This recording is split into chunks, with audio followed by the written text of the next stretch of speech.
And if you're joining live, please say hello and let me know where you are dialing in from as well.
Hi, this is Sabine Matharu, and this is the Reach for Greatness TV, episode 6.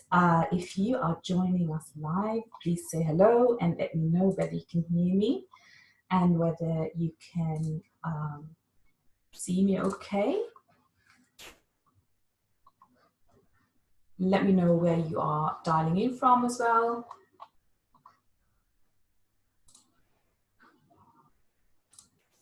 I think sound is okay, yeah.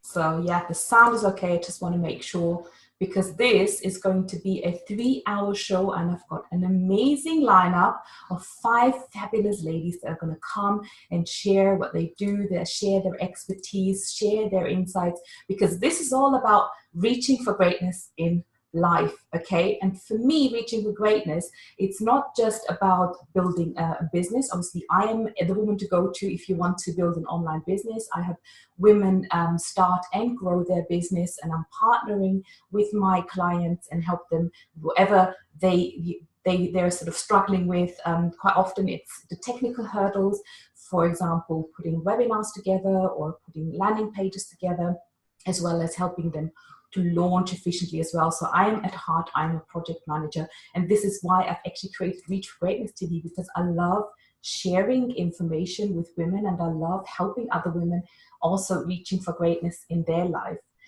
So I just wanted to do a little bit of a positioning of what's going to happen today and what is Reach for Greatness all about, and then I'd like to talk and get my first guest in as well, which is a surprise guest. Okay, so in about 10 minutes I'll have a surprise guest, so stick with me, it's going to be amazing, right? So Reach for Greatness, as I said, I am the founder of Reach for Greatness, host for Reach for Greatness TV, and the creator of the Fast Track Business Launcher Program and the Accelerator Programs, which again is working with women in entrepreneurship, business startup, and growth in my programs. But Reach for Greatness really is a platform to help women find their direction in business and also in life, because literally we are talking about so many different topics. Reaching for Greatness for me, it's about collaboration, it's about supporting each other, and it's about growing a community and helping each other be more visible if you are in business, obviously, but if you aren't in business and if you're, say, a mom and you want to get information about parenting or about education, or you want to educate yourself around money or mindset, this is the place to be, because we'll be talking about mental, physical wellness, organization, productivity, love, relationships, you name it. And so obviously we're doing these shows twice a month. But there is also a Greatness Club attached to this. So all the episodes of the Reach for Greatness TV will go into the Greatness Club. And the Greatness Club will again help you really grow and blossom, and you can kind of just pick and choose the topic that you want to watch, and educate yourself and connect directly with experts that we've got inside the club. Okay, so the club is a paid membership. and I've actually posted the link in the description. It's literally reachgreatness.co.uk/greatness club, and it's only $19.99 right now to join. It's a couple of cups of coffees really a month, but it's really about you getting in and taking advantage and growing quickly. So for example, last night, we had an amazing speaker, Gul Khan, who came in, and she was talking about money mindset and how you can open yourself up to receive money, every single day. And just that session alone is so super valuable. And I know sometimes it can be hard, say, well, I don't have this kind of fund to pay into membership club, but it's really about you reaching for greatness and opening up all these channels and becoming not only a better person, but also unlocking things in your business and making you grow much, much faster, because there is the visibility, there is the growth aspect, and the training and the support aspect inside the club. So, yeah, as I said, the membership now open for $19.99, and come and have a look, join us, and you can always cancel if you don't like it. But we are consisting of speakers and coaches, and also just ordinary women who really want to reach for greatness. And what I am super proud of is the fact that 10% of all the club memberships and all I do with Reach for Greatness TV actually goes back into charity. So we really, as a community, can give back. And the more people that are joining the club, the more things we can actually do together or as a collaborative and help those that are totally in need. So one of the charities I've already supported in the last couple of weeks is Sister Zeph, and actually she is going to come onto the show and she's going to talk about what she does. And we've got a really, really sad story behind all this, because Sister Zeph was supposed to come onto Reach for Greatness TV, and we were scheduled to have a call and talk about when she can come on and what she wants to talk about. And then this one day when we were scheduled to talk, she phoned me and she goes, well, I'm so sorry, but I don't know if you realize, one of my students, because she's a teacher in Pakistan, one of her students had an accident, and she found her student, which is a 9-year-old girl, actually locked up in a room without air conditioning, and she had a horrific burn because she was cooking for her younger sibling, and her parents wouldn't take her to hospital, and she was literally left to die. So I was so totally taken back by the story, and so that we actually supported right away as Reach for Greatness, as a collaborative. We are supporting Meerab, which is the little girl who now needs hospital treatment. And I will get in Sister Zeph. I'll just see whether she is ready to come on and really talk about this little girl and give you some updates around what she's doing and really good causes that we can do together as part of the club as well. So Sister Zeph, if you are ready, and if you can join, I'll just message her very quickly.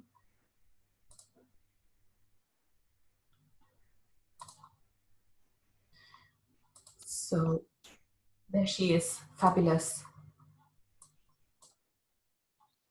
And yeah, and we've got loads of ladies lined up this afternoon. There's 5 fabulous ladies. I just want to mention at 12 o'clock, it's Sheri Otto, who's going to talk about how to systematic content marketing can grow your business really, really fast. Then at 12:30, we've got Laura Ash, who is a health and fitness wonder woman, and we were talking about 3 main reasons why you're not losing weight and how you can fix that. And really, it's not really what you think it is.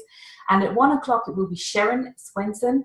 It's about how to make joy a priority, and the rest will then follow as well. And Veronika will come at 1:30, talking about how your personal style can help you build a personal brand online. And at 2 o'clock, it will be Sarah, who will talk about own your finance, and it's about financial planning for women. So I can't wait to have all these ladies in the next 2.5 hours or so. So I'm just going to invite Sister Zeph in, who's going to share what she's doing and how she's helping the little girl and all the girls that she's obviously got in her school. So maybe you see she was there a minute ago.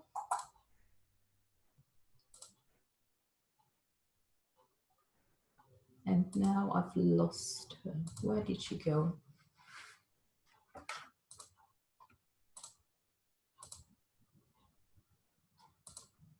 So just give me a moment. I'll message her quickly.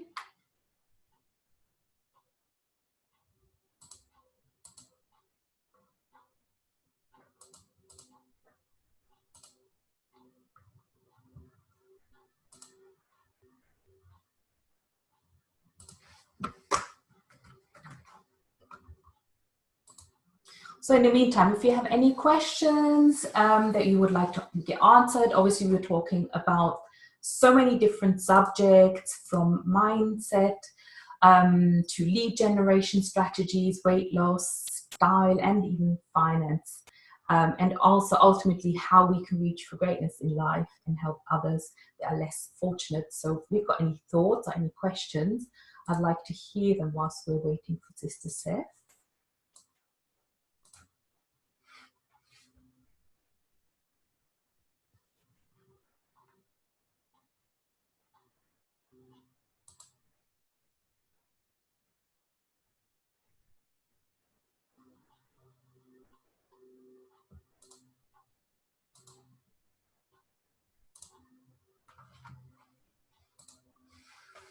Okay.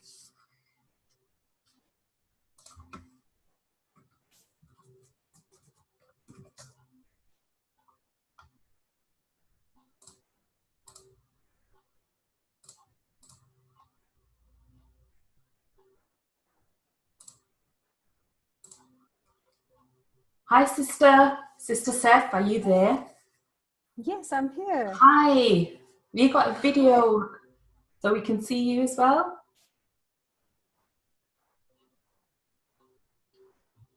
Oh, hello. Nice to meet you. Hello. Nice to see you. I just did a little introduction. Thank you.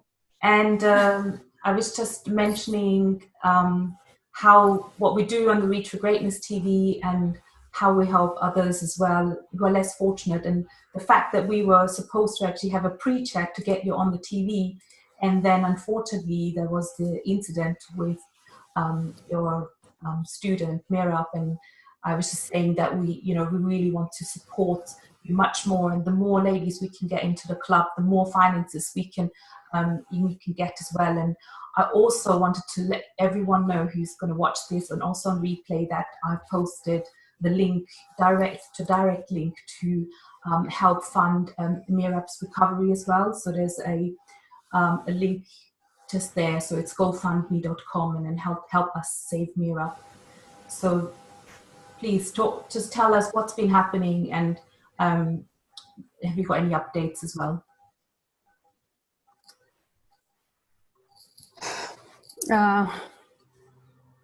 My name is Sister Zeph, and first I want to give a little background. Who is Meerab and how I know her? When I was a 13 years old girl, because some incident happened in my life, in my school, so I decided that I will never go to a school, but I will make my own school. Yeah. So I made this school in the open air in the courtyard of my home. And since then, I'm teaching girls, I'm teaching them, I'm giving them 12 years free education, and I teach them skills like stitching and bridal makeup, party makeup, so that they can make their own beauty salons and they can stitch clothes and can earn. Also, I give them IT education, I teach them English language, and teachers from other countries like America and India and Europe, they teach them self-defense techniques and art and give them lessons on different subjects. Meerab is my 9-year student. We have 2 schools and 1 skill center. We have 300 students, and Meerab is one of them. She's 9 years old, and she has 4 siblings. Her sisters are younger than her. Her parents have to go for work. She cleans home, she cooks food, she make ready her siblings to come to school with her, and she does everything what her mother is supposed to do. And after that, she gets ready and comes to school. She's 9 years old, and it took her, she was 8 years old when she joined school, because her parents were not ready to send their daughters to the school. But we convinced them, because we said we will provide them everything free, because we don't charge any fee here. We are providing free education. So ultimately, they were ready to send their daughters to the school. And in May, because it is very hot here, it is every day, it is minimum 45 degrees centigrade temperature in my city. So government gave us instructions to send the children on summer vacation. And the last day, when she went back to home from school, she was heating up lunch for her younger siblings so she could feed them. And while she was doing it, the fire from the stove caught her clothes. Sisters are very young. They could not help her. So she started screaming, and she came out of the house. And until her neighbors could hear her and could come to help, her back was completely burned. Her belly was burned. This left arm, it was stuck with her belly because of the burns. But I could not know about it for almost a month, because she was not coming to school because of the summer vacation. What her parents did, they kept her inside one room in this much high temperature. There was no electricity, there was no fan, no medication. They did not bring her to a hospital. And blood was coming out of her wounds, pus was coming, and she has because of the flies and mosquitoes and dust, her body was not covered at all. Very dangerous germs have entered in her body. So after 1 month, somebody told me that your student has burnt, and she's near to die, and her parents are waiting for her death. I immediately went to her house, and I saw.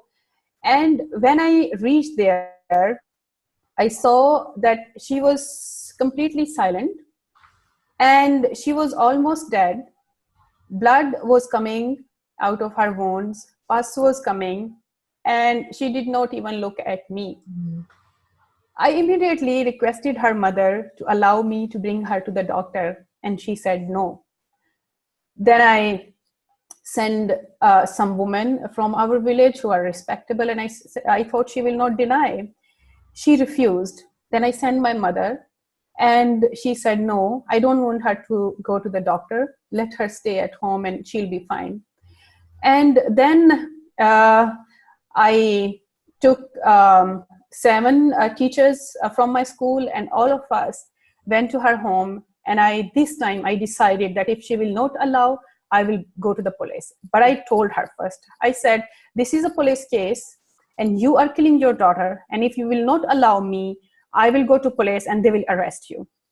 At that day, she gave me permission to bring her girl to the doctor. I didn't have any money at that time. So because most of the time there is no electricity to work. So women sit outside in the streets, they keep talking with each other, and they spend their time like that.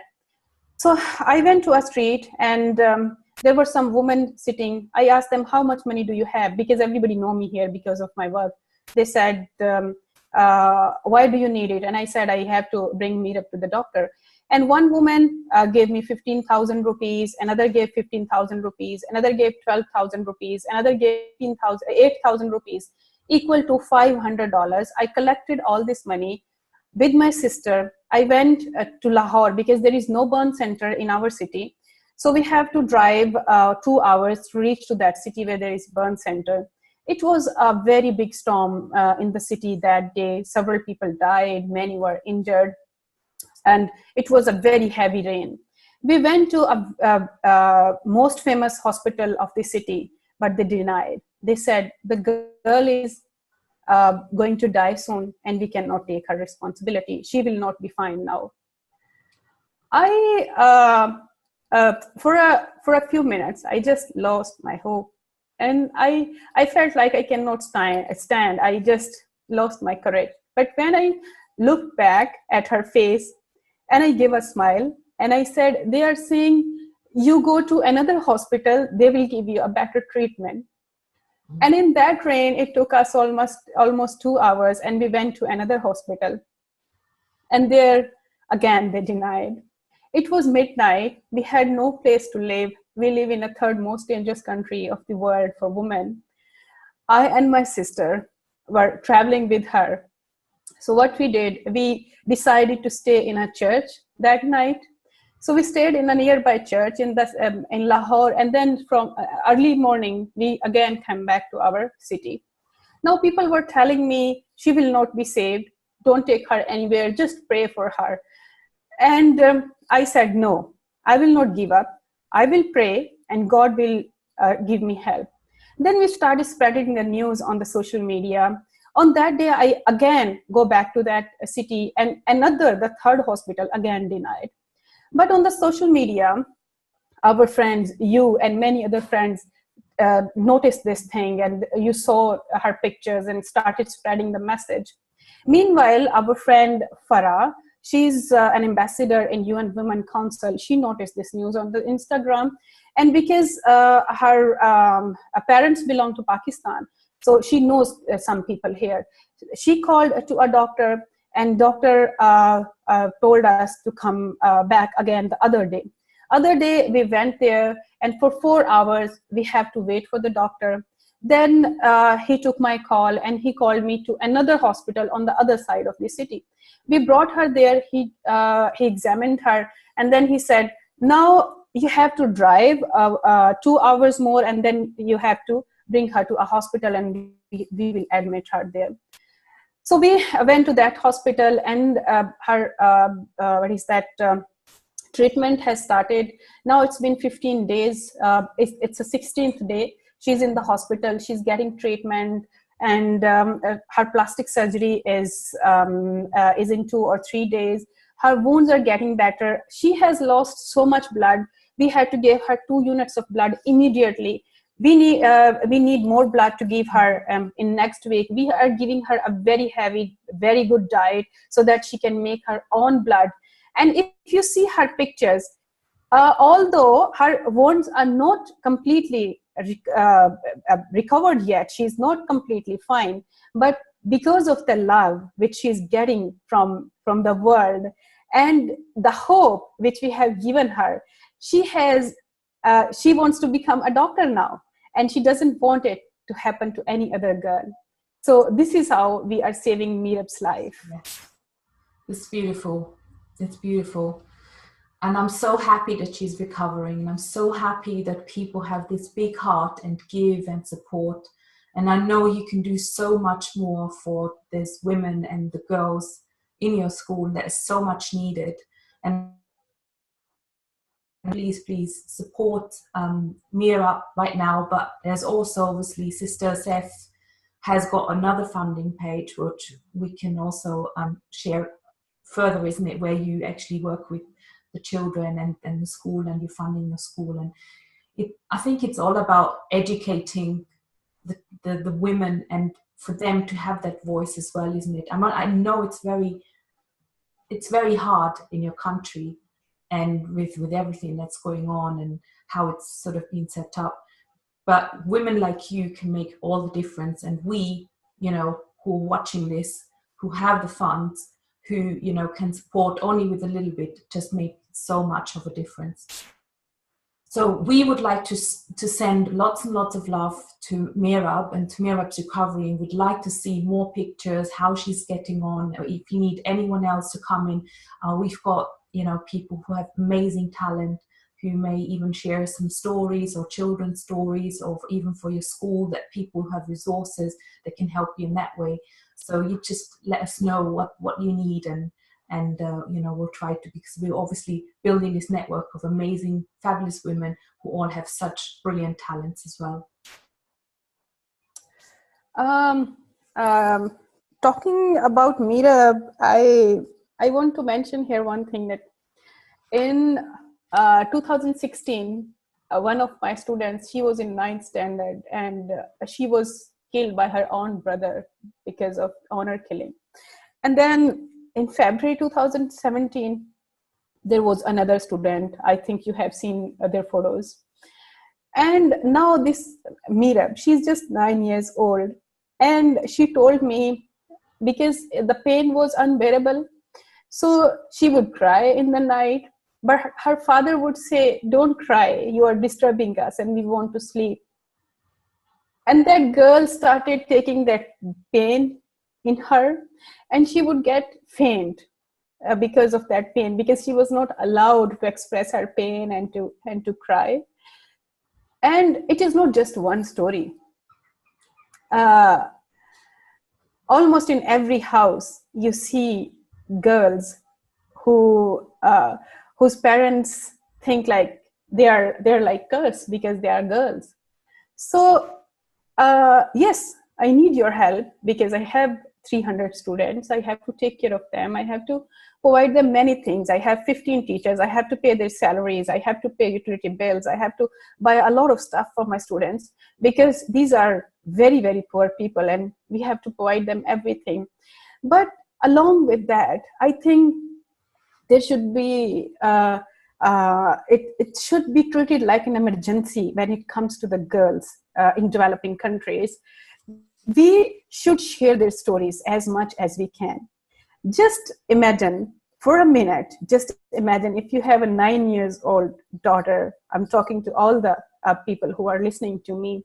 Just look at your daughter, and if she's having a pain and she's not even allowed to cry, to express her pain, how will you feel? And there are hundreds and thousands of little girls who are facing this situation in our world now. We have to stop it. And it is not possible without spreading awareness, without giving education to our people. So I would request you to help me in any way. Maybe you can share your knowledge. Maybe you can share my story. Maybe you can share Meerab's story. Maybe you can help me by sending books, or maybe you can sponsor a child's education. But you can be a part of this revolution.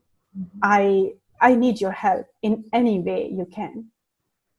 Yes, definitely. And I'm also appealing to all these women, all these amazing women that are watching today, that we can do good together, and that we can actually bring that into your world.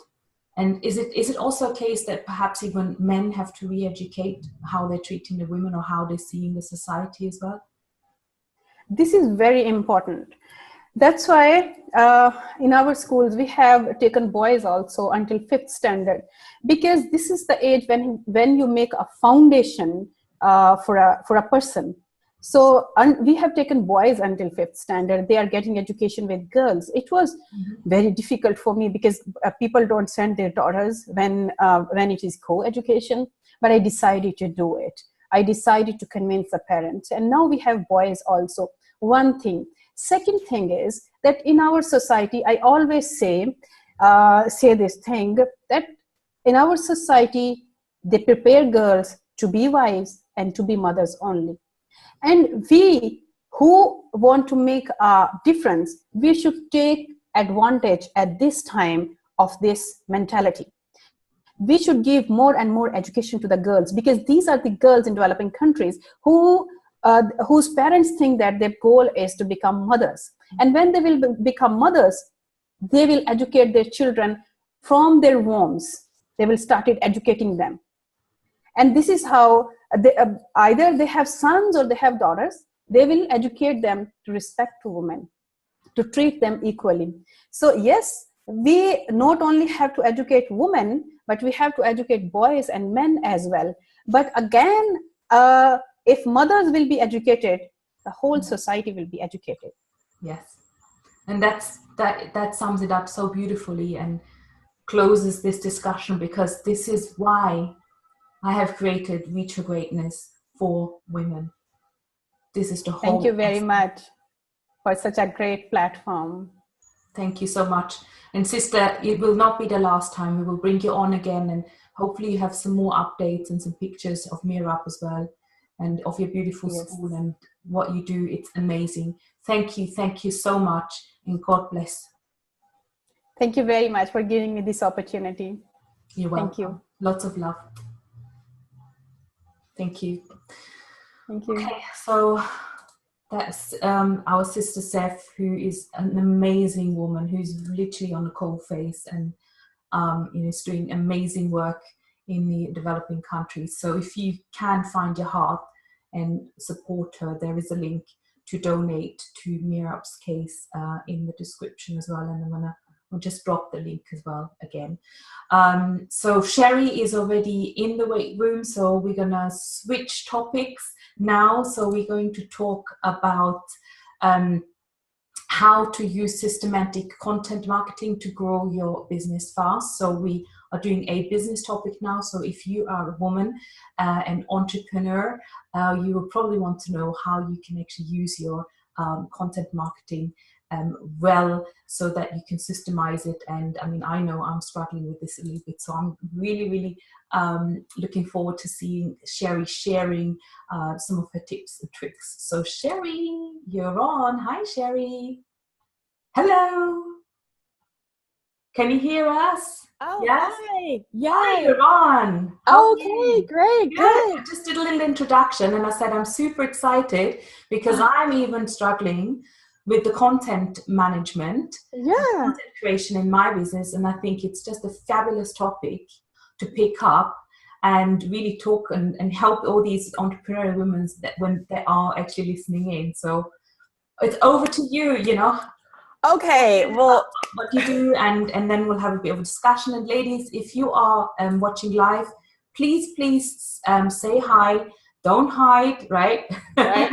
I know. Speak up, leave comments, ask questions. It's so good to I feed off people's energy, so it's great. Thank you so much. Exactly. Yeah.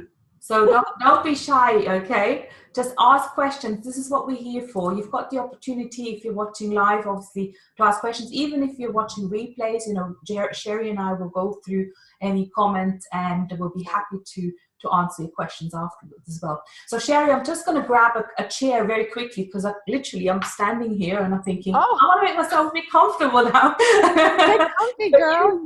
You take over the stage for. Okay, thank you. Thank you so much. First of all, I just want to thank Sabine for allowing this platform for us women to share and connect and give value to other women in business, professionals, who just want to continue to strive for greatness and get there and be the best expressions of themselves. So I connected with Sabine in that aspect, and I'm very excited to be here. Thank you for having me once again. Today I'm talking about growing your business through content marketing, okay? And a lot of us, especially if you are, whether you have a service-based business where you're having clients, or whether you have a product-based business where you're selling products, we all kind of have the common thread where we're trying to figure out the best way to not only generate leads, but attract those ideal clients into our business. We really want to not only do that like sporadically, we want to be able to have a system in place in our business to drive the leads we need, nurture those relationships, and convert them into clients. That's like the holy grail of online marketing. And if you're here, I can't see the comments or anything. I'm just here with Sabine. Yes, I'm going to pick up the comments. I'm just going to go on the phone. Is I just put you on full screen so that our video is going to pop up a bit bigger. Oh, good. Yeah. So, and yes, I'm going to pick up the comments. So not to worry. You go ahead, and I'll ask you some questions on the way as well. Absolutely. So it's one of those things where we're trying to figure out how to do this. And I'm a mom of 2 toddlers. I don't want to waste my time doing marketing things that I think I should be doing, but are not really generating the results that I need. And if you're like me, you've got lots of things to do, and you're juggling many things. If you're a mother, if you are a career person and have a business, if you just have a lot of things in the air, you really need to focus your time and energy and efforts on the marketing tactics that actually work. Yes. So I'm here to share a little bit of insight today with you guys on that. And if you're new to me, I just want to let you know that I help service-based business to attract more clients, generate more leads through online marketing strategies that save them time. And you can find me at SheriOtto.com. More on that later. I just want you guys to know that content marketing is sort of a secret weapon, right? It's sort of a thing that you can do if you do it right to gain more visibility to your business, get establish more influence and authority in your field, and attract leads into your business, and then sort of nurture them down so that they become a customer. And I'm going to give you some tips and ways to do that today. Okay. Before we get into those strategies, I wanted you guys to know that according to Content Marketing Institute, over 89% of brands use content marketing to grow their businesses. And it's definitely really important for small business, and it's really important for entrepreneurs, solopreneurs, and people like us, right? It's really important to utilize it, but you can't easily get overwhelmed with it. So we want to narrow this down, dial this all in, and get you guys really focused on that. Because 70% of people agree that content marketing makes them feel closer to your business. It builds that trust. And if you're helping people solve a problem through your content, they begin to want to know more about you, and they begin to maybe dig further. And then you can lead them into, potential offers or learning more about more content that you have. Or if you have like a mini course or a challenge or any of these other types of offerings that you can give to them, this is the way to build those relationships. And we want to do that very systematically within your business, because we want to funnel people to you so that you can share your amazing value to them. And they need what you have. And so I'm here to help you get a little bit more visible. Does that sound good, Sabine? And for me, and I think it's great that you just summarize that. Why would we want to do content marketing in the first place? Yeah. It's literally about building that know, like, and trust, because not a lot of people actually want to buy something. Like, that's almost like knocking on someone's door and like, here's my product, buy. That's not going to happen, right? So it's about creating that relationship, and so that people know what your values and what can you deliver and how you can actually help them. It's about them. It's not about you. Right? And I still see a lot of people just posting on Facebook, their products and bits and pieces, and it's just, it turns me off, to be honest. Yeah, it's the wrong approach, right? I tell people to think of it as like dating, right? You don't just say on the day one, okay, let's get married. No, you've got to do some courting, some dating, nurturing that thing, right? And a good way to do that is, like you said, Sabine, it's to give value first. Yeah. It's not about you. Especially in this day and age, like we've moved away from the information age, right? Because you can Google anything. You can get information anywhere. But it's more about the customer and that relationship that you're mentioning. And how can I give value to you? What can I do for you? Because that's going to ultimately attract them back to us. And if we continue to put these pieces in place in our business, we'll continue to see our business actually grow in numbers and following, grow in leads, whether you have an email list, and grow in revenue ultimately. And it's about first starting out with giving value. And a tangible way to do that is you could create something like a lead magnet, right? You can create a resource around the specific problems that your target audience has. So a lot of the times we want to be like really good listeners, really good investigators. Ask those questions. What is it that you're really struggling with?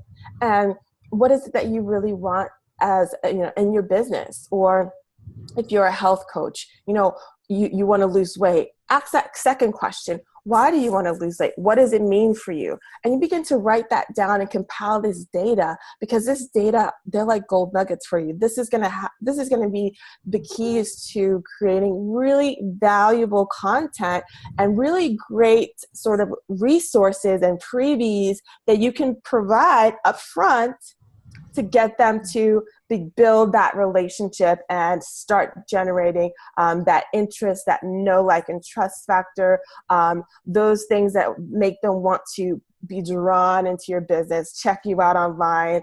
I call it sometimes Facebook stalking. Like, if you go into a group and you leave some really good value and you just share tips, they might come back to your profile.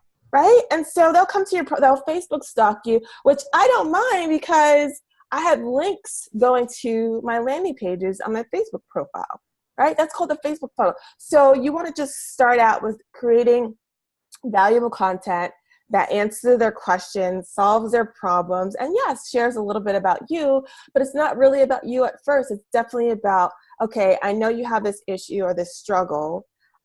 Here's how I found that has worked for me in the past. I just want to share that with you and share how you can be able to solve your problem as well. And those are some of the sort of the mindset shifts that I want us to be thinking about when we are growing our business and scaling, is how can we use our content to solve problems for our audience. And then ultimately, maybe we have a link at the end. If you want to learn more, you can go here. And that's how we funnel them along and continue to build relationships. And eventually, they will purchase from you if you do this right. And a percentage of them will subscribe to your list. A percentage will purchase an offer from you, or however that's basically the overall gist of how online marketing works, and specifically content marketing, where you are sort of creating and repurposing and publishing content online that solves your audience's biggest challenge and biggest problem, and really gets them drawn into your business. So and so I guess one of the questions I do get a lot with my clients is it not, do I give too much value? Do I give too much away? Yeah. How do I not give too much away? So I'd love to hear your view on it. Mine is literally that, on one hand, if you're doing a good job and you're giving lots of free value, then obviously your the audience will think, oh my gosh, this person is really fabulous, I want to actually know more.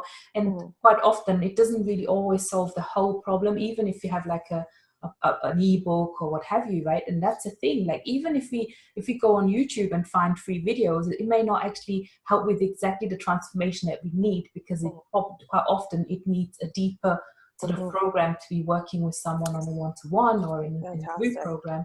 So I don't think you can ever really give away too much. Yeah.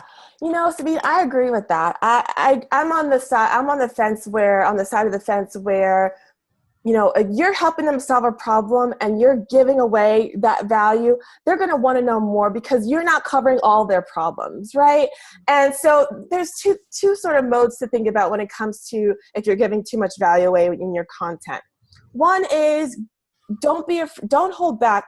Give the value, solve that one particular problem inside of the big problem. Go ahead and solve that piece. It is okay, because they see you as someone who can actually help them. So some of the big marketers that I follow, for instance, Frank Kern, he says that instead of to sell your programs and your products, you don't necessarily want to share a ton of testimonies. You don't necessarily want to say how great you are all the time. I'm so fabulous, you should buy my stuff. Or these people say I'm so fabulous, you should buy my stuff. No, the way to do it is to kind of go along what you said. Show that you can help someone by actually helping someone. Okay, go ahead and help them with a particular problem that they have. Now, they'll probably have lots of other areas that they need help with, and then they can come to you, and then that could be where they develop that business relationship, and they go ahead and pay you to do more. But I would say go ahead and solve their problem. Now, think of it as a puzzle piece, right? So you might be giving them a one piece to the puzzle.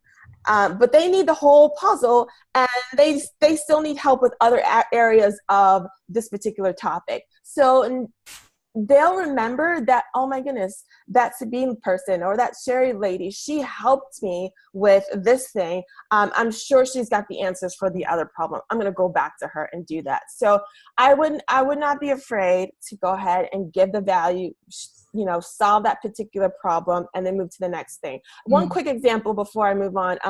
It's called, there's this analogy called the money reaction. So for instance, if you are a person that helps people with creating their own website and getting their website up, you might create a sort of a training or a video on, okay, the first thing you need to do, you'll break it down into steps and milestones. So the first thing you need to do to create a website is you have to find a hosting provider and host your stuff. So you might create a video on the best hosting providers. That's number one.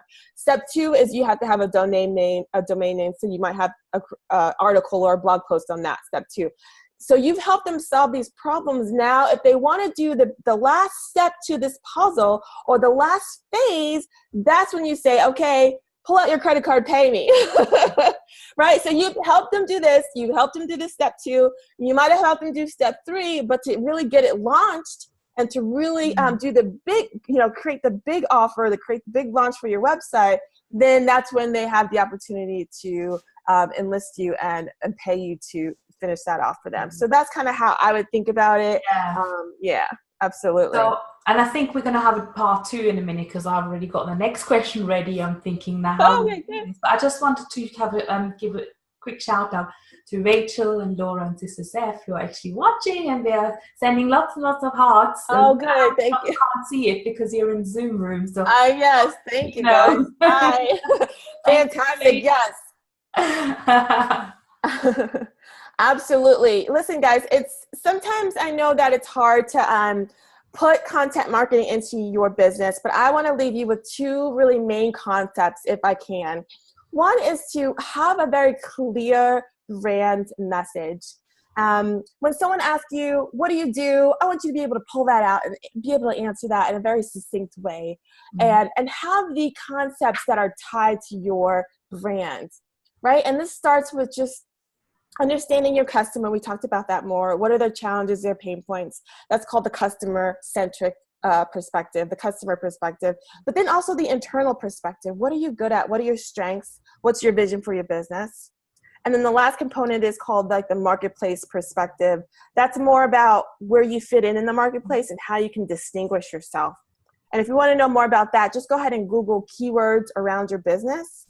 See what websites come up, see what they're all saying, and then say the opposite, because we don't want to be the same and we don't want to be confused with similar brands and businesses that are like us. Yeah. So when you're thinking about your brand message, think about those three components: the customer-centric perspective, the internal perspective, what your strengths are, what people say your strengths are, because sometimes we think we know what our strengths are, but then other people have a different perspective. And think about that, and then think about how you can distinguish yourself in the marketplace. Have a very clear brand message, and that's the first component for content marketing. Because when you're creating articles and your blog posts and you're doing videos like this, for instance, you want to tie that back to your brand message. And for me, I know that people have a hard time with marketing because it's very broad, and I know that it's something where I want to help people narrow down and focus in on. And so I want people to save time when they're doing their marketing and set up systems and processes in place. And I create resources around this. So I create freebies that allow you to quickly create this content. For instance, Sabine might take this, and then a Facebook Live can become your YouTube video very quickly.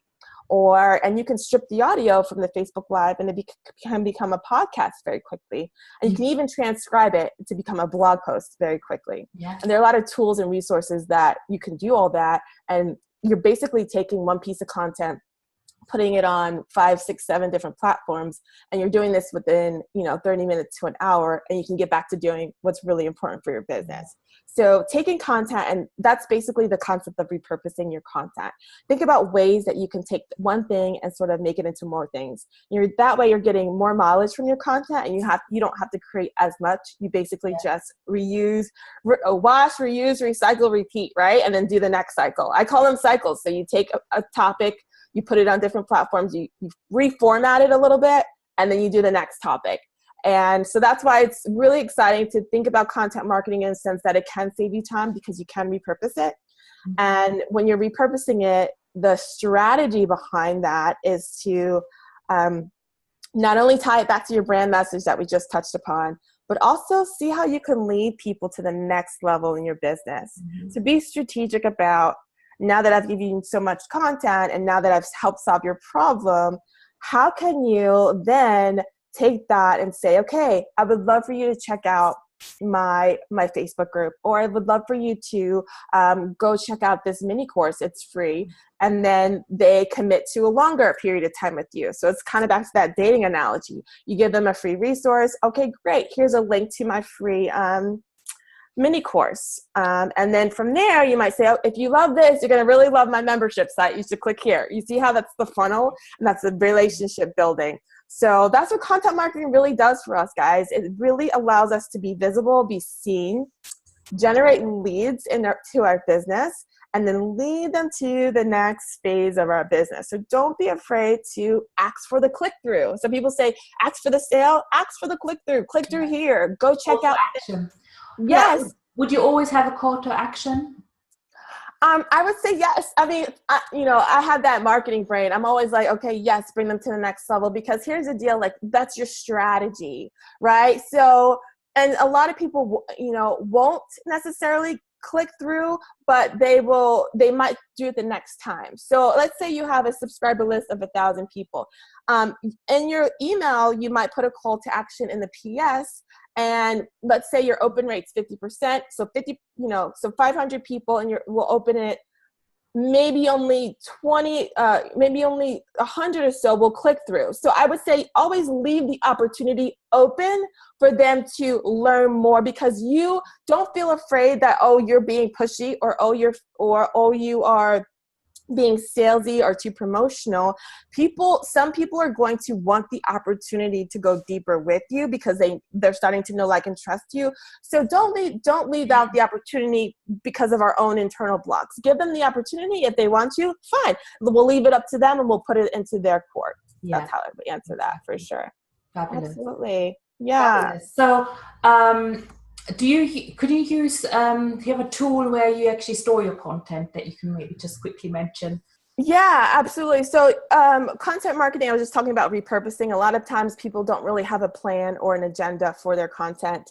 I've created the Ultimate Content Workbook. It's a really fabulous tool that you can use digitally. So it's very editable and interactive, and it gives you that analogy of how to repurpose your content. So you can basically go inside this tool, plan the topic that you're going to do for the week, and then repurpose it for other platforms. And it keeps you accountable, because sometimes we know what to do, we understand what to do, but having something that keeps us accountable for doing it really helps us to be on actually do the things we know we should be doing.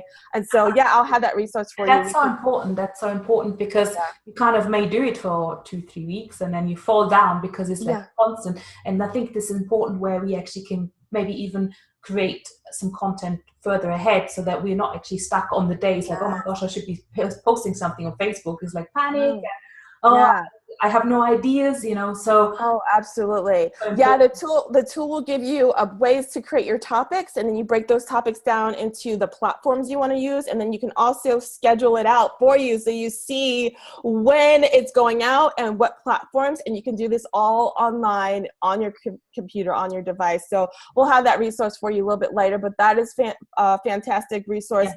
And if you need additional help with that, there'll be a challenge that I will be coupling that with, so that I can guide you through creating that perfect brand message, and then how to come up with your list of topics, and then how to put them and plan them on the different platforms for you guys. So that'll be really fun. When is that challenge going to happen? That challenge is going to be in about 2 weeks. So in order to just sign up for that, you can click the link that will allow you to grab that resource, and then you will be tagged, so that when we start in about 2 weeks, you'll automatically get that challenge sent to your email. So grab the workbook. The link is bit.ly/content workbook, but we can get that for you. Okay, you've got it. Okay, perfect. Yeah, I've already put it in the description, but I'm just going to put it into the comments. Okay. You're so organized. It's there. Yeah. I'm not even sure if people can actually click from the description. I don't think they can. Oh. But I'll drop it anyway. And it's also in the description above. Yeah, absolutely. I think a lot of people really, they just need, sometimes it's like you need to have, that's why you have mentors or business buddies or, people to keep, we need to have a little bit of that accountability to help us create the content that we need. And I tell people, when you're thinking about content, don't try to do everything. Choose 2 or 3 platforms. Don't get overwhelmed. It's important to start what you're good at. If you like doing Facebook Lives and this makes you excited and you're happy to do that, you could start with Facebook Lives and then you can repurpose that. If you like writing and you want to do a blog, then start with that. Just start with the things that you feel comfortable and where you could commit to doing consistently in your business. Begin to create that on a consistent basis, because it's that consistency that builds that trust for you. I had a client who, she was a math tutor. And she is a math tutor, and she came into my group coaching program, and I said, okay, how can we create content consistently with your business? And her main goal was just to generate more clients. She was kind of not getting the clients that she needed. She was kind of struggling, but she had a really good offer. Like she was a math tutor for high school students and college students, and she helped with algebra. So what she did was she began to create weekly Facebook Lives where she just showed up and she was there for question and answer. She was like the go-to person for getting help with anything that had to do with algebra. And she just committed to being consistent and to being on time. And people began to rely on her. And in about a week, she got like 5 new clients just by doing that. Wow. She shared out her Facebook Lives. She was consistent. She just committed. And she wasn't doing a bunch of stuff. She just knew, she knew that she was comfortable and she can commit to this one thing. She showed up, she scheduled it out, she shared out her lives to different groups, and automatically she just generated a lot more revenue. And this is how you can generate revenue and grow your business, ladies. And anyone can do that, right? You don't need to actually have content ready. It's like a Q&A session. It's a Q&A session. She had the knowledge, she had the, the thought leadership and the knowledge, and she just showed up and she was just consistent. So that's why in that workbook, it just helps you to be that very consistent, because now you are the person I said her name was Latrell Jackson. I said, how did, what do you think attributed to your success here? She just said, people knew that I was going to be there. People knew that I was going to show up. And when they had a problem, I was the go-to person. She was the go-to person. And so she really grew her business just by doing something like that. So that's our little story on content marketing. I hope that served you guys. And that's a beautiful closing as well. It was such fun to have you, Sheri. And the workbooks, I said, is in the description above, and I just posted the link as well. So thank you so much. I can't wait to see the other ladies. I'll be sharing you guys' lives. I appreciate again being here, Sabine. This has been really fabulous. Thank you so much for sharing. I think it's a really, really great topic to pick up. Good. Thank you. Thank you so much. Take care. Bye for now. See you soon. Take care. Bye. Bye. So who's next? Next will be Laura. So I'm just going to mention before I get Laura in, if you missed the beginning part, I was actually talking about a little bit about Reach for Greatness TV and what it is. And we also have a Greatness Club behind the TV where all the episodes will go in. We also have 4 weekly training sessions on all kinds of different topics. And if you are a speaker, if you are a woman in business, this is a fabulous place to come and network. I'm doing speed networking events in there as well. We've already got almost 45 ladies in there speed networking with each other. Referrals are happening. There is a magazine that you will be also be able to get into as a feature. So there's loads and loads of amazing advantages to come and join the club. come on the journey and reaching for greatness. And part of it actually goes into charity. 10% of all the revenues are going into charities, and we are supporting people like Sister Zeph, who was on the show just a bit earlier, who's actually supporting women and children in Pakistan. And she was actually sharing how one of her children had to go into hospital and had emergency treatment. It's a really, really sad story. Go back and watch the beginning, about 15 minutes into the show, and she does need help, and there's also a fundraiser link above in the description. So, and obviously also the club membership link is in the description as well. Right now it's only $19.99. It's literally a couple of coffees and for a whole month of amazing value networking. You got a lot. So come and join us in the club as well. So fabulous. Laura. I need to go back into Zoom. I have seen you.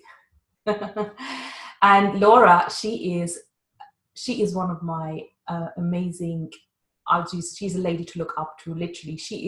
I call her the health and fitness Wonder Woman, and you will know in a minute why. So fabulous, Laura.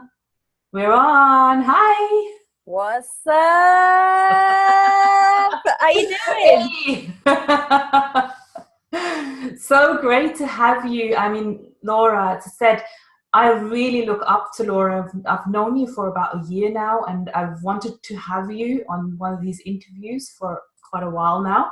And literally Laura is running this amazing business with her husband Baz, and the two are just, they're rock stars, and their business is actually called Rock Solid. And just talk through this. And it's not, it's different from exercise and food and all that sort of chavam and losing weight. It's so different. The way you are approaching the whole health and wellness industry is so different. This is really why I wanted to get you on, and I wanted you to share all that and how you actually helped me as well on this journey. Yeah, no, that's cool. Thank you so much for having me on. I mean, it's so epic to be on with such a good cause as well. All these people getting together, and I think, sometimes in industries we can sometimes feel like we're fighting against each other, but the fact that you're bringing everyone together is just brilliant. So love it. Yeah, no, I mean, I think it kind of developed as well, because I don't see many places online where there's so many different topics under one umbrella. If you go into a membership, you actually learn about this one thing.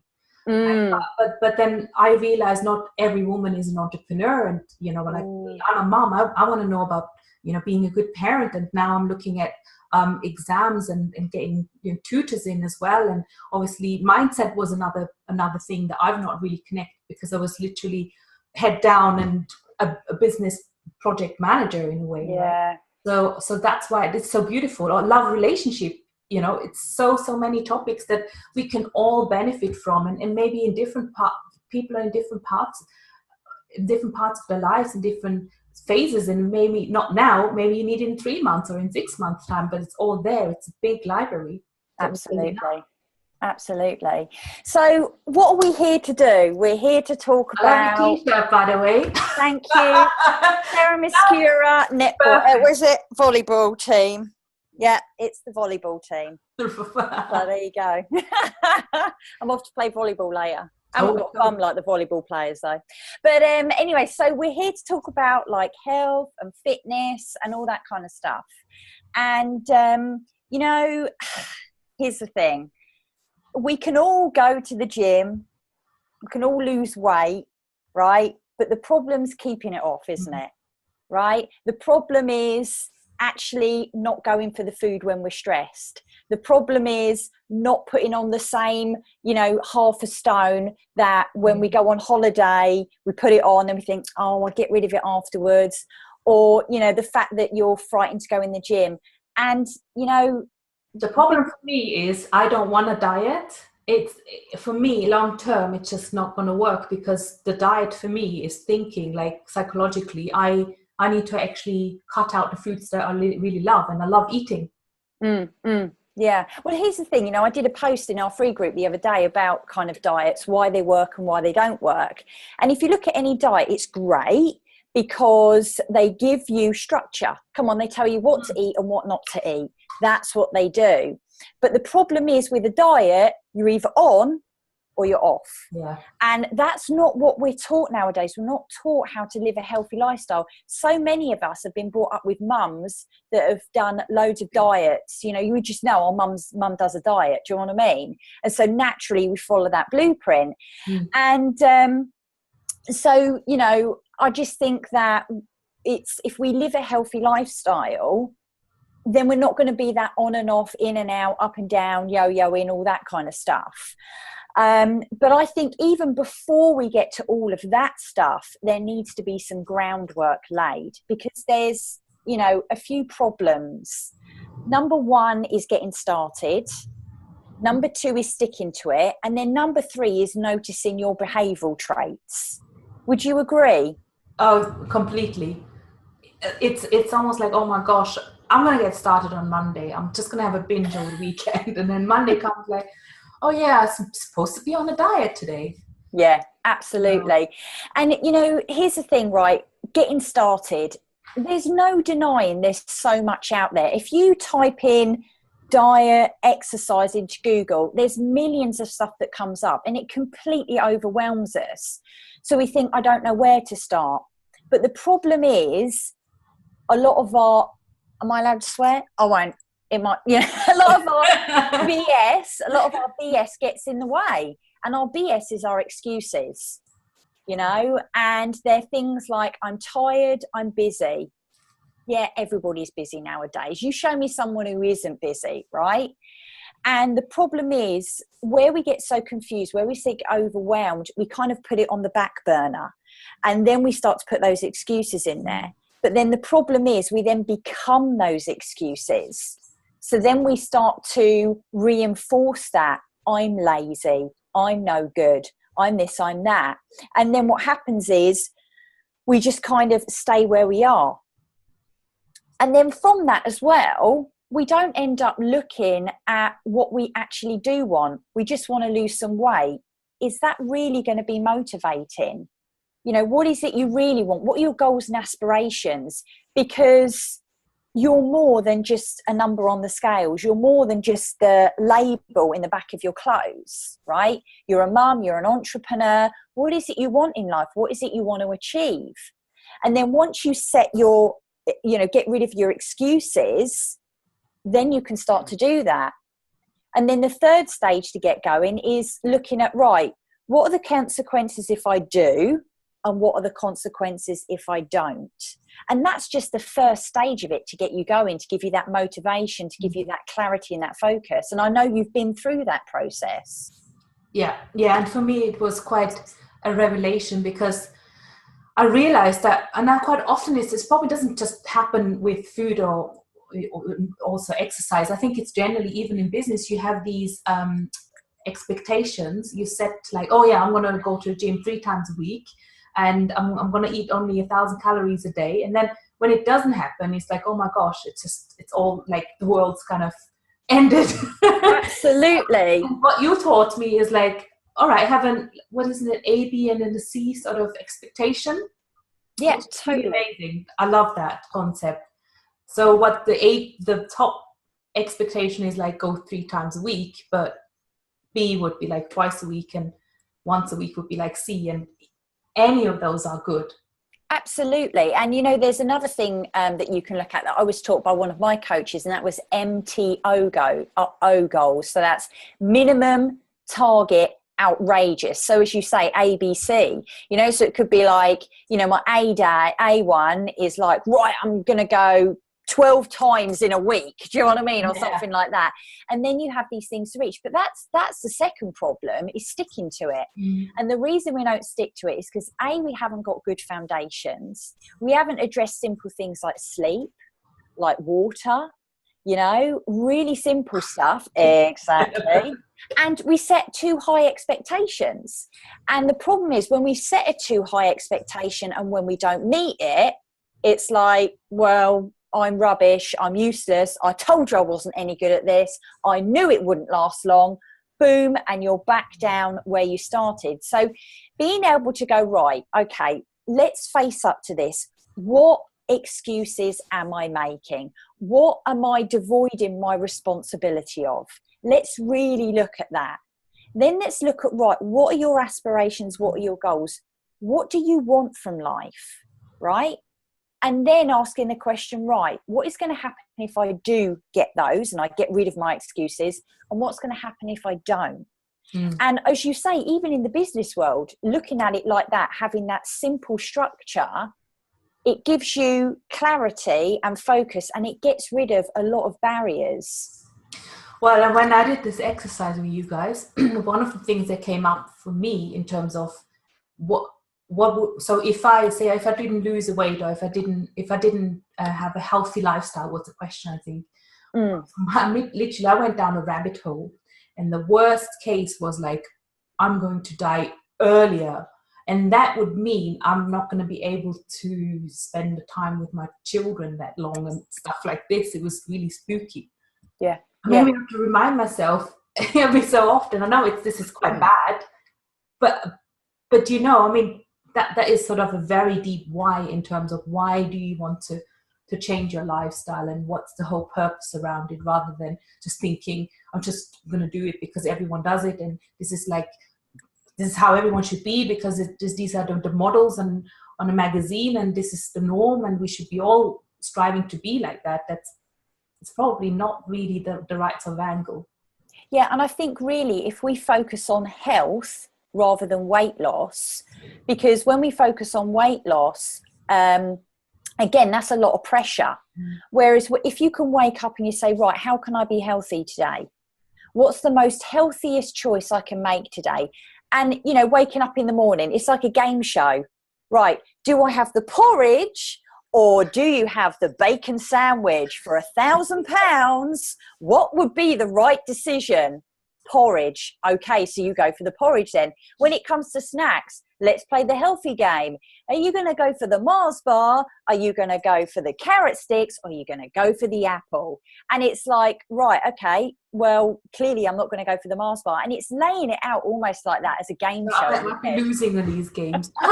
Because I used to work for Mars, so... Oh, did you? Mars bar.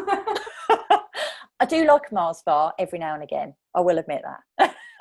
Yeah, very good. Yeah, I still eat them, so even though I worked for them, so it's all clean and the production's really good. Well, the thing is, it's about moderation, right? And I think, yeah, and I think it's about moderation. And when some people say, right, that's it, I'm going to be eating healthy, they tend to go down that route where they're a bit of a martyr and they're like, oh no, I can't eat that. I've only got to eat organic and gluten free. And it's like, just chill out a bit, you know? It's okay to have a Mars bar every now and again. It's okay to have a takeaway every now and again. Yeah.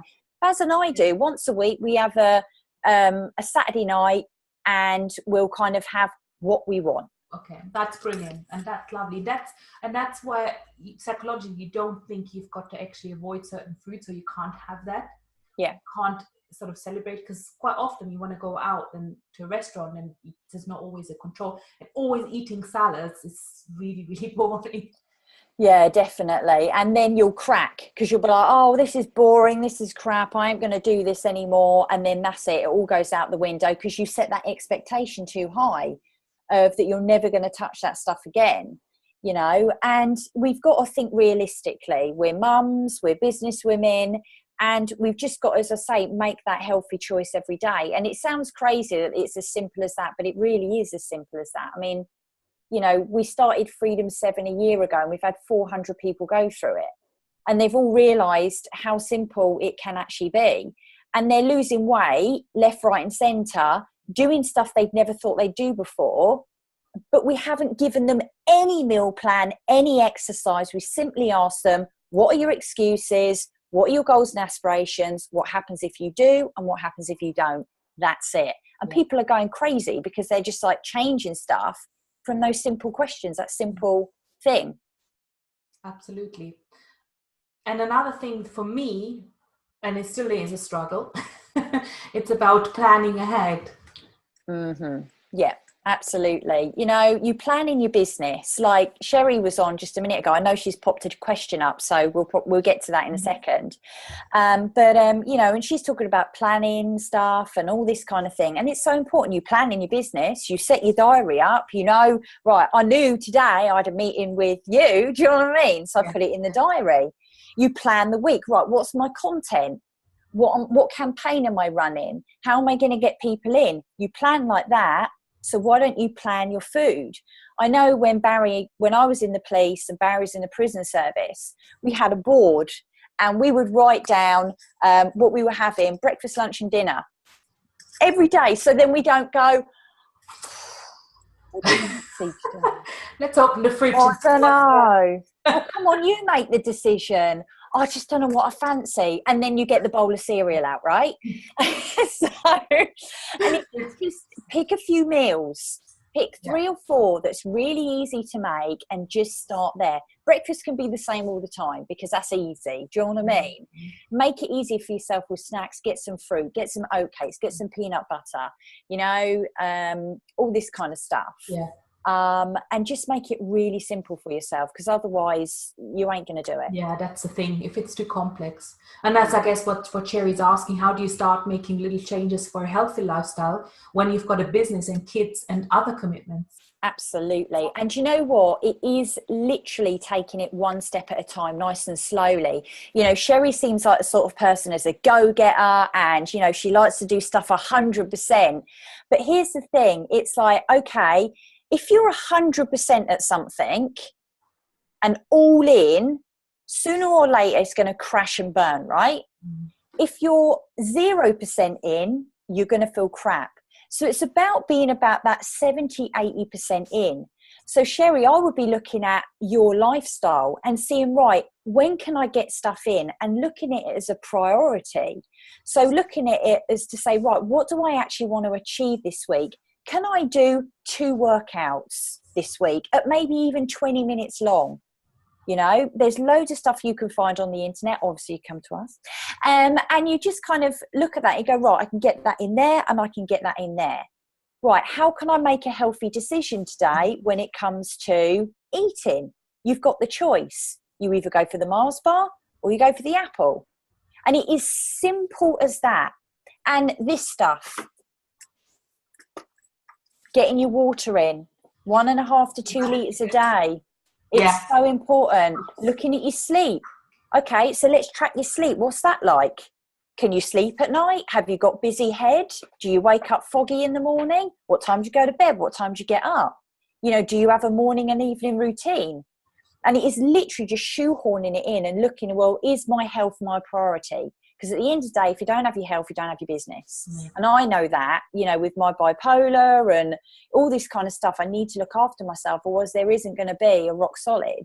And so, Sheri, I would say expectation, bring it down and just start on maybe 1 workout a week. Asking the choice, what's the most healthiest decision I can make here? And literally just start as simple as that. That would be my advice. I hope that helps. And Sheri, I mean, Laura has been helping me. I've been part of her program, and it's been a lot of aha moments for me. I mean, especially because I got 2 young children myself and the business and everything else on top, right? We're moms and we're busy entrepreneurs. So I also had to actually literally diarize the activities. And the other thing is, obviously, I want my children also to be part of this. So we literally changed gym. So we can all go to the same gym. We have set days where we're doing swimming together. We have set days where we're doing workouts. And even in the morning, sometimes I actually book myself onto an exercise class. And that's actually in my diary, and people cannot book that. And this is my time booked in, right? So it's almost like a little business in itself. It's so true. We have to take, it's the R word, and I'm going to say it, responsibility. And I know people are like, and they roll their eyes, but we have to take responsibility for this, because at the end of the day, if you do have kids, the kids are going to be a blueprint of you. You know, you look at some of your traits and you'll go, oh my God, I sound like just like my mum. Oh, I just sound just like my dad. And we do, you know, I sound more like my dad, which is really weird because he's from Liverpool and he's got a moustache. I don't look anything like that, but I'm literally a blueprint of him in certain ways, you know. And it's like, well, this isn't just about you. This is how you're impacting the future generation. Yes, absolutely. Absolutely. And yeah, and you're a role model as a mother, or as a father. Even a mother is a role model to the dad. Yeah. Yeah. That's always like their meats and all that. My husband likes his stuff. Yeah.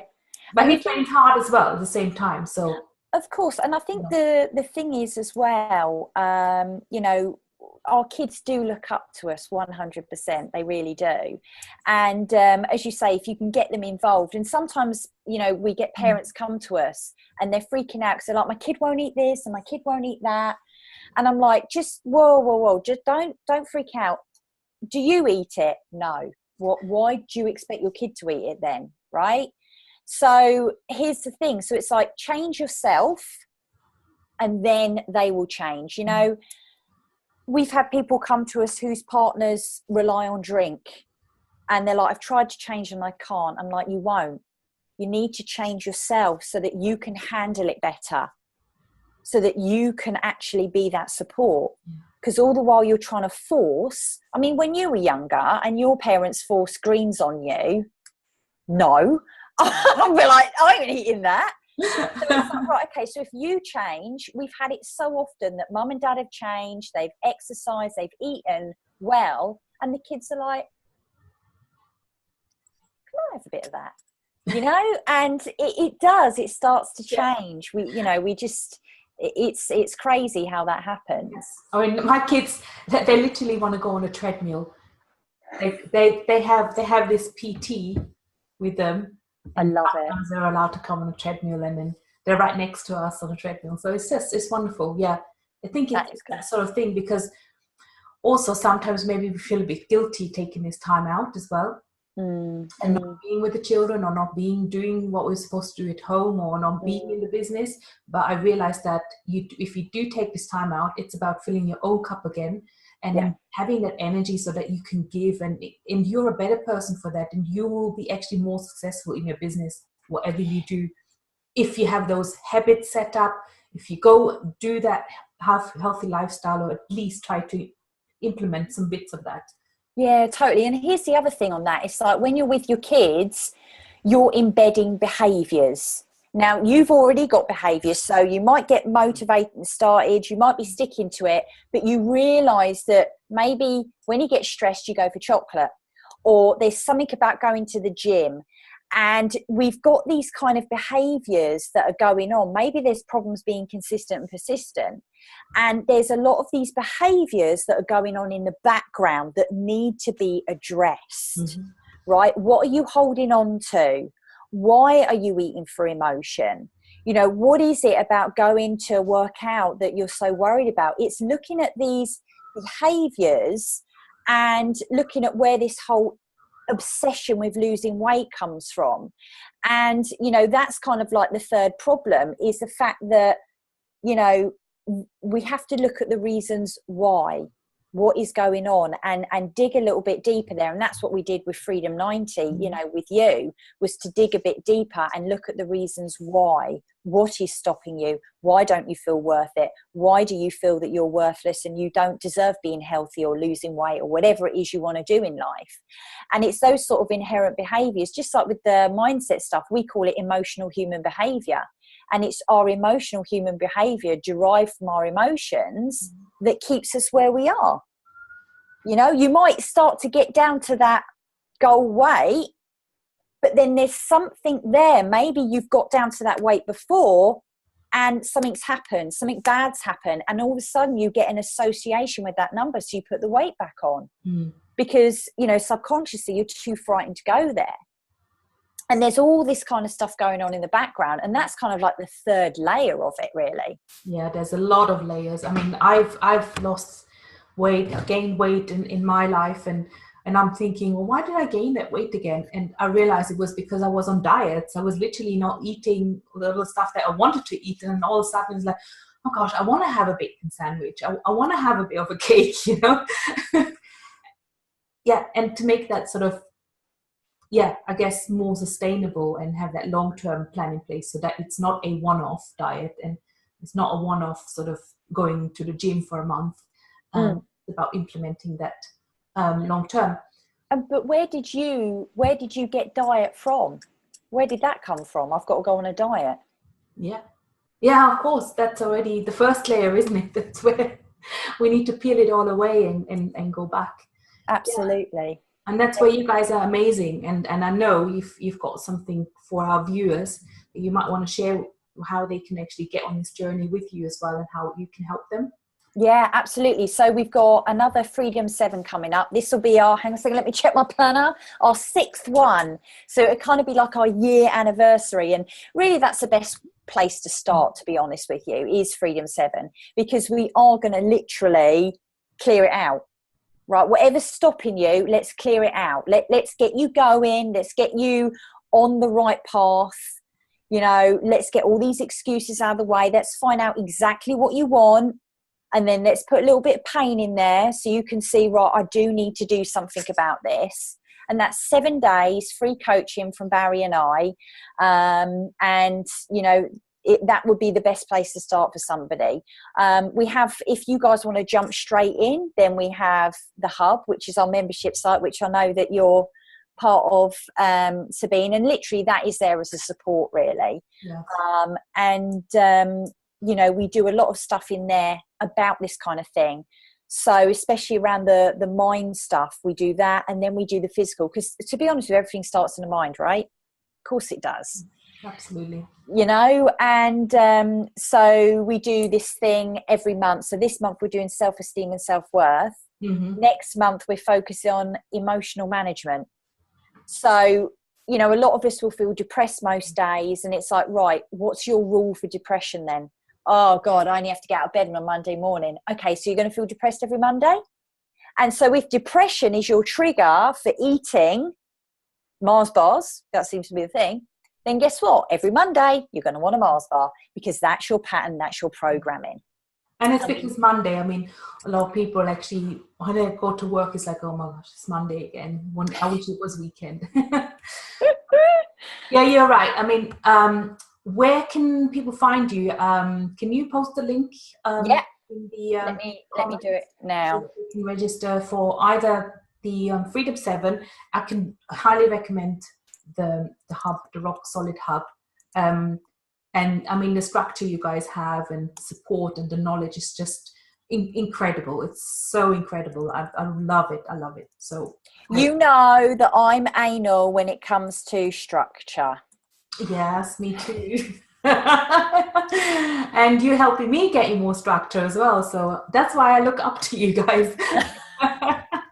Well, you know, we've all got to work together at the end of the day, you know, so, and it's really important that, you know, at the end of the day, like in the Hub as well, it's really cool because you guys coach each other, right, as well as us coaching you. So it's almost like a double whammy, really, to be honest with you. So, but I've put the link up for Freedom 7 if you want to register for that.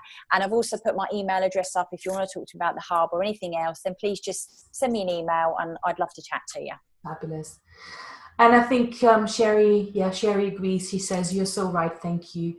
Making it a priority. So good.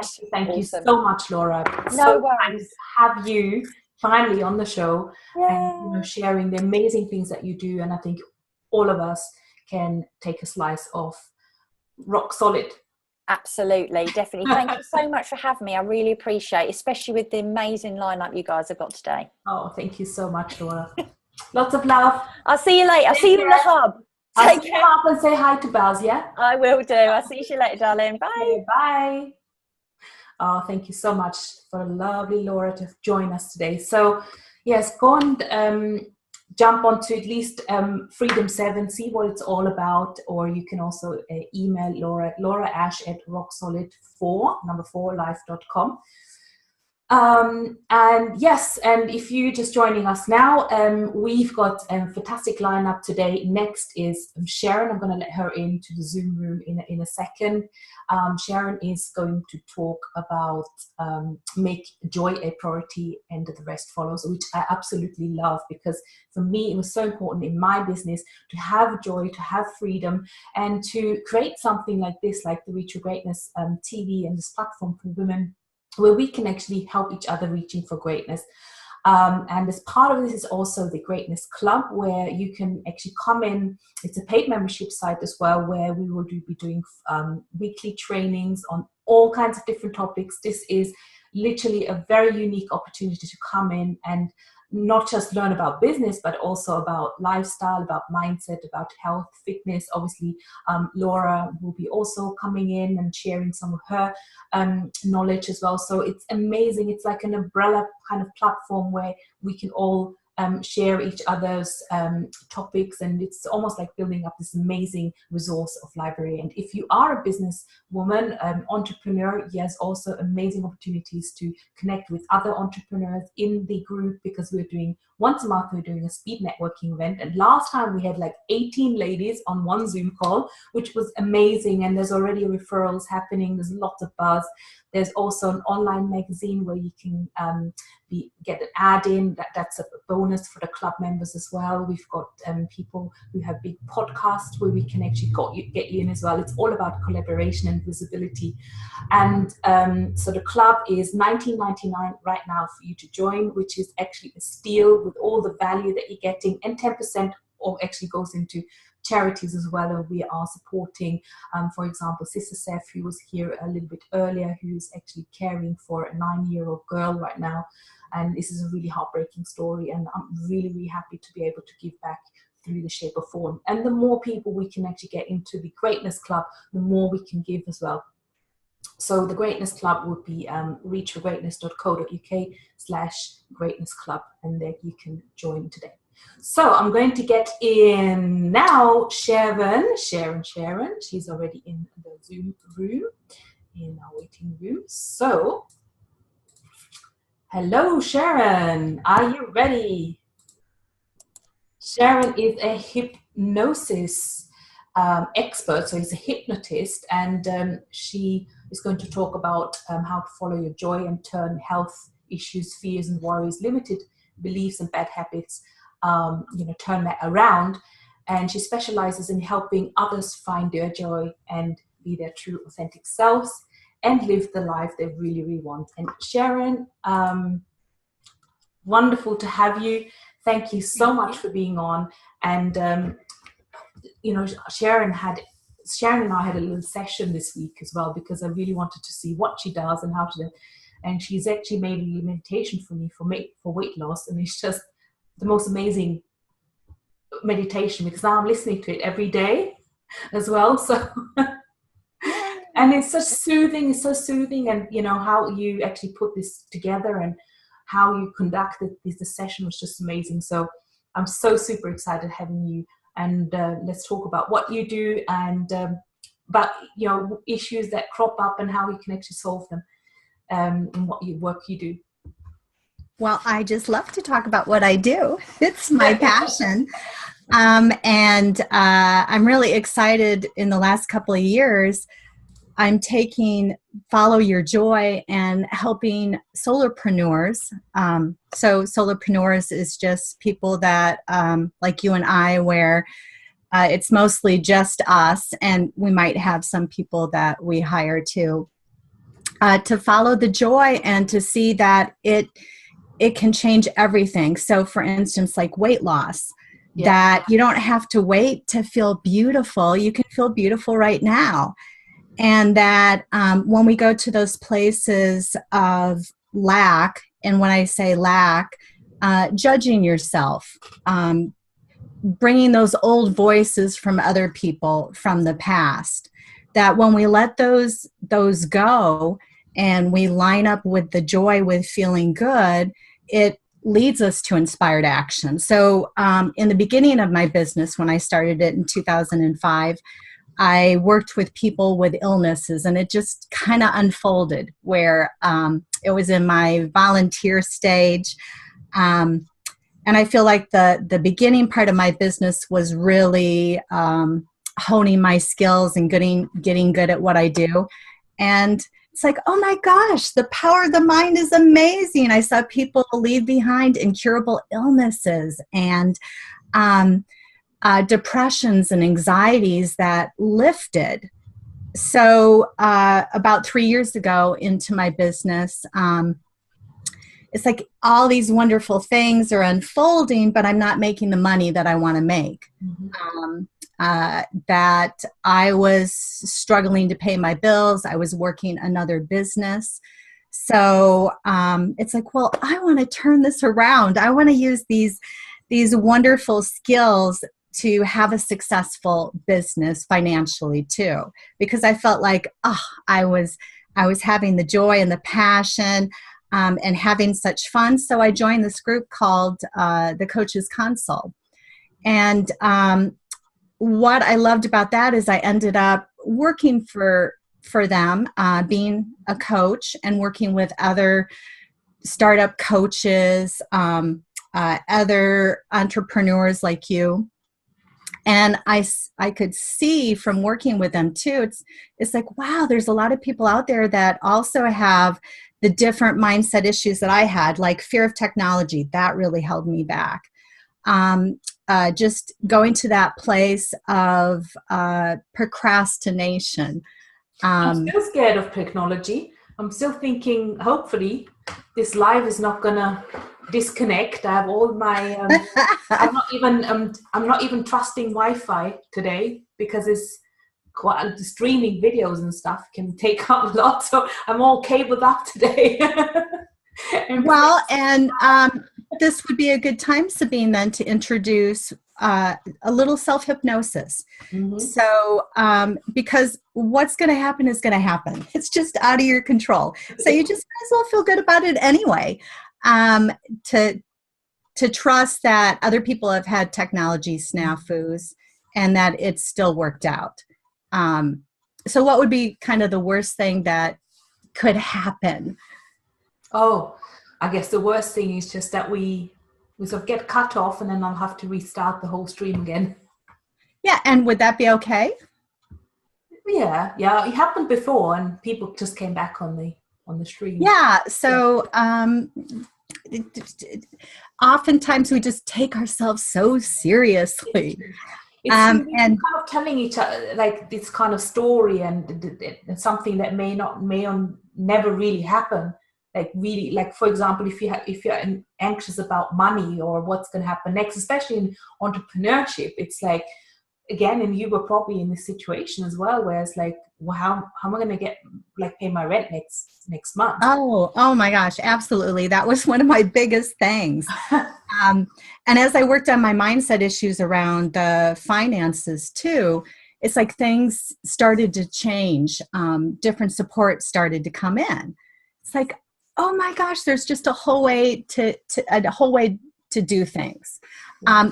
So let's do just really quick, if you're game, because I would love to be able to take and give something to the audience too that's listening in, of just a simple technique to come back to that place of centeredness and peace. I'm, as you know, I'm a hypnotist, and I'm a real believer in meditation.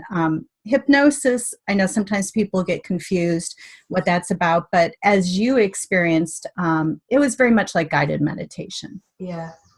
I feel like we just have maybe a few more tricks that we can use with hypnosis. Hypnosis, I guess, I don't know that much about it.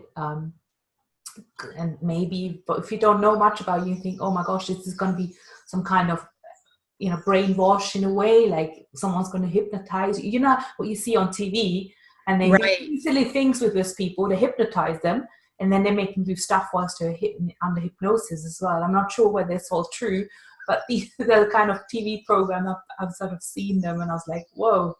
Well, and you've experienced hypnosis now. And to me, the procedure, the folks that I work with, they find is very empowering. And it's the total opposite of giving your will or your power over to somebody else. It really is about owning your own life. But what I helped you do is to kind of give you some soothing, some relief, and to introduce some new beliefs, like speeding up the metabolism. That often our beliefs can hold us back, and in the conscious state, we can kind of get caught up with those old stories. So the nice thing about the hypnosis or meditation is that it's such a conducive state to let go and to really go within where you know. So the different suggestions I gave, you allowed yourself to relax into them because you know them. Like, I'm beautiful right now. Didn't that feel good to hear that? It's like you don't have to wait to lose weight to feel good. So to enjoy the journey along the way. So what I'm going to do with this little self-hypnosis exercise is it's your right to go to that place of feeling centered and comfortable and peaceful.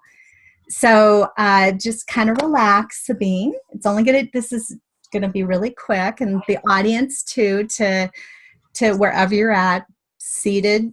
And go ahead, Sabine, just take... Let's just send everyone to send a quick like if you are there and you're going to do this with us, right? I don't know who's watching, but just send us a quick thumbs up. We're doing this together, right? Yes. So keep your eyes open just for a second. Take a nice, comfortable breath.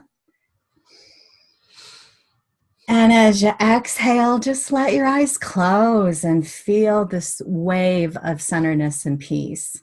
Feel the forehead just going soft and relaxed. Let the neck go just relaxed, peaceful, comfortable, shoulders dropping. And just feel that sound of outside noises and my voice, just bringing a sense of centeredness and peace. Now go ahead and open your eyes. Did that take you to a more comfortable, peaceful place? Yeah, definitely. And the more you do, it's just such an easy technique, and it's like we're born feeling good. That it's our default state, so to speak. That when you're in a place of feeling good, doesn't it just feel right? It's like, yeah, this is how life is supposed to be. Yeah, right. You're right. And I'm looking outside the window there. I'm thinking it's a beautiful day. And just going into nature makes me feel much more happy and well, let's add to that. So take that feeling of just kind of close your eyes for a second and just think about that feeling of being in nature. Maybe it feels expansive. It feels light, just an all is well feeling. And open your eyes.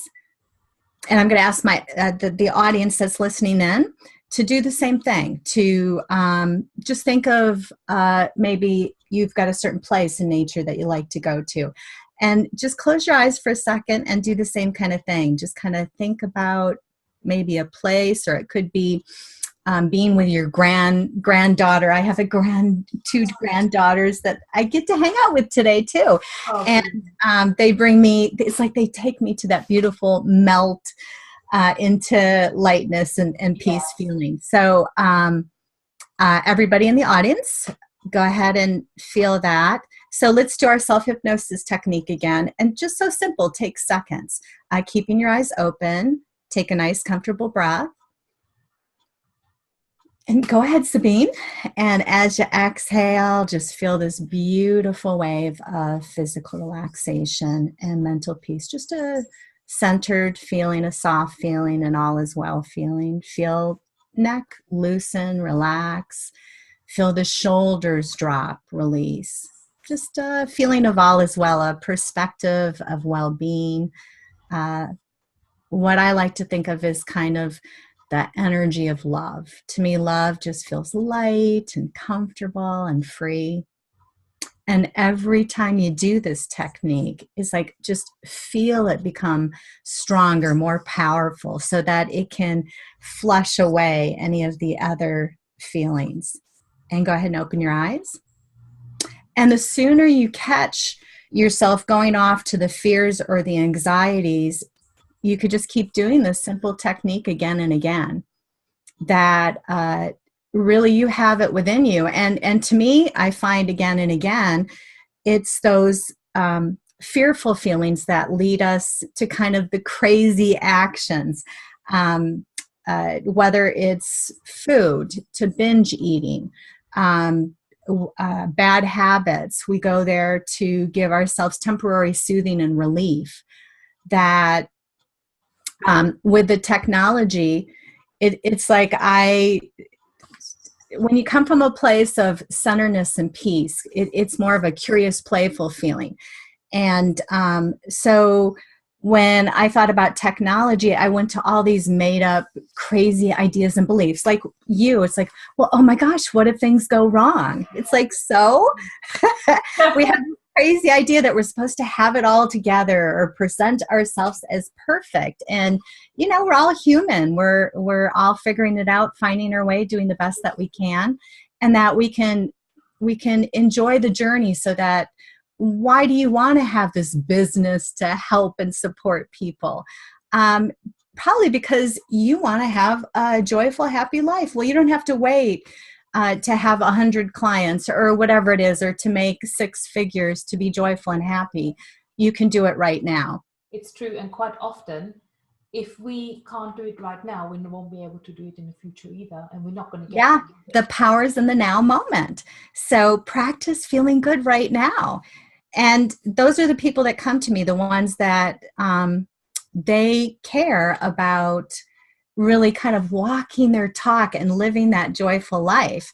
And so that doesn't mean that you're not going to have the fears, anxieties, and stress or procrastination. But as you practice going again and again to that centered, joyful place, you're going to find you just keep moving up that emotional guidance scale and showing up for the fears. Like, for instance, Sabine, if you had one of your kids say, I don't know what they call you, if it's mom or mommy, I'm scared. You wouldn't say, well, what's wrong with you? Go to a closet and hide away and don't come out until you feel better. I mean, you'd ask them, well, what are you scared about? And you'd probably help them soothe their fears and relief and give them that relief. And so often we don't show up for ourselves. Yeah. We think that outside things need to make us happy. Somebody needs to say the right thing, or somebody needs to approve of what we're doing, when we really can go within and we can go to that centered and peaceful place. That's beautiful. So when I made that, it's like, okay, I'm going to change this. I want to let go of these limited ideas and beliefs about what I can make. I want to let go of those limited ideas of I can't do technology. And then the fear of just putting myself out there. That was pretty scary. I'm just amazed. Here I am on a TV show and I feel relatively peaceful, that we really can just like have our warts and our faults and move forward. And that's part of the fun. So that it was fun to let go of those beliefs about technology, to see that I was so much more capable than what I thought. With the help of the Coaches Console, I was able to build my own website. And it's like, wow, there's so much out there that we can utilize to support our businesses and grow. But to me, mindset is foundational. You can take programs, you can have the greatest program in the world, but if you haven't showed up for your fears and your anxieties, and gone to that place where you get centered, then you're going to find yourself go to overwhelm, stress, procrastination, again and again. Paralyzed. It actually paralyzes you. It does. It paralyzes you. You don't want to do anything. And it was the same with me, like technology. When I started off, it's like, oh, I don't know how to build all these pages and how to hook them all up and these buttons and autoresponders. And I was so confused. But yeah, with the right mindset, I managed to get through it. And now I'm actually teaching clients to do that. So that's how, you know. I love that. Yeah, that's wonderful. And that's what I find again and again when people get over those made up fears and anxieties. the answers come. They allow themselves to thrive. Exactly. And I guess because I've been in that place, I know exactly where my clients are coming from, where they're getting stuck and why they're getting stuck. And then it's a case of like just reframing it, isn't it? And it's about making it really easy and really simple steps. And like, for example, I had one friend of mine, she said, oh my gosh, I've been in this group program where we're building these funnels and it was just horrific. And now as I know that you're doing funnels, it just puts a really nice spin to it because you have a lovely face and you're not even making it so complicated. It's just putting a lovely shine to the whole thing, right? It's a different feel, a different energy to something. So, and I guess whatever I love that. You can just reframe and just put yeah, exactly. And people will get caught up in thinking they have to have the proven formula, or they're not going to be successful until they understand and get everything. And like you were saying, breaking it down, taking it in little steps. I'm a big believer in incremental successes, where people say, oh, they became a success overnight. And I know for my own business, it's like it's been incremental. It's been a step at a time. I'm looking forward to more growth and evolution. But like you were saying, really being in that now moment and showing up for it. So I've seen solopreneurs have, this one woman was telling me that she goes on Facebook and she has her smartphone with her wherever she goes so she can respond instantly to everybody. And she's got 10,000 followers. And she's like, oh, you should take your phone wherever you go. And I don't know how many followers I have, but it's very low. But she doesn't have any clients. So a lot of times you'll think, oh, they've got it together. They've got this big mailing list. And I found again and again that it's not about doing the right thing, but having that mindset where I go to a grocery store and they're like, oh, I've been thinking about you and I'm ready to sign up. That it can be so much simpler and easier, and that we really can have that balanced, joyful life and follow our joy, so that not only do I want to have a profitable, successful business, but I want to have relationships with my friends. I want to be able to take vacations. I want to make sure that I'm getting this beautiful balance in my life. And I've seen that with entrepreneurs again and again, where it's like they carry the burden, especially if they start to get employees or they feel this stress and burden to fix their clients. And it's like you're just not doing it right, I think, if you're not enjoying it, if you're not having fun with your clients, if you're not enjoying overcoming your limited ideas and beliefs. And this is so super key.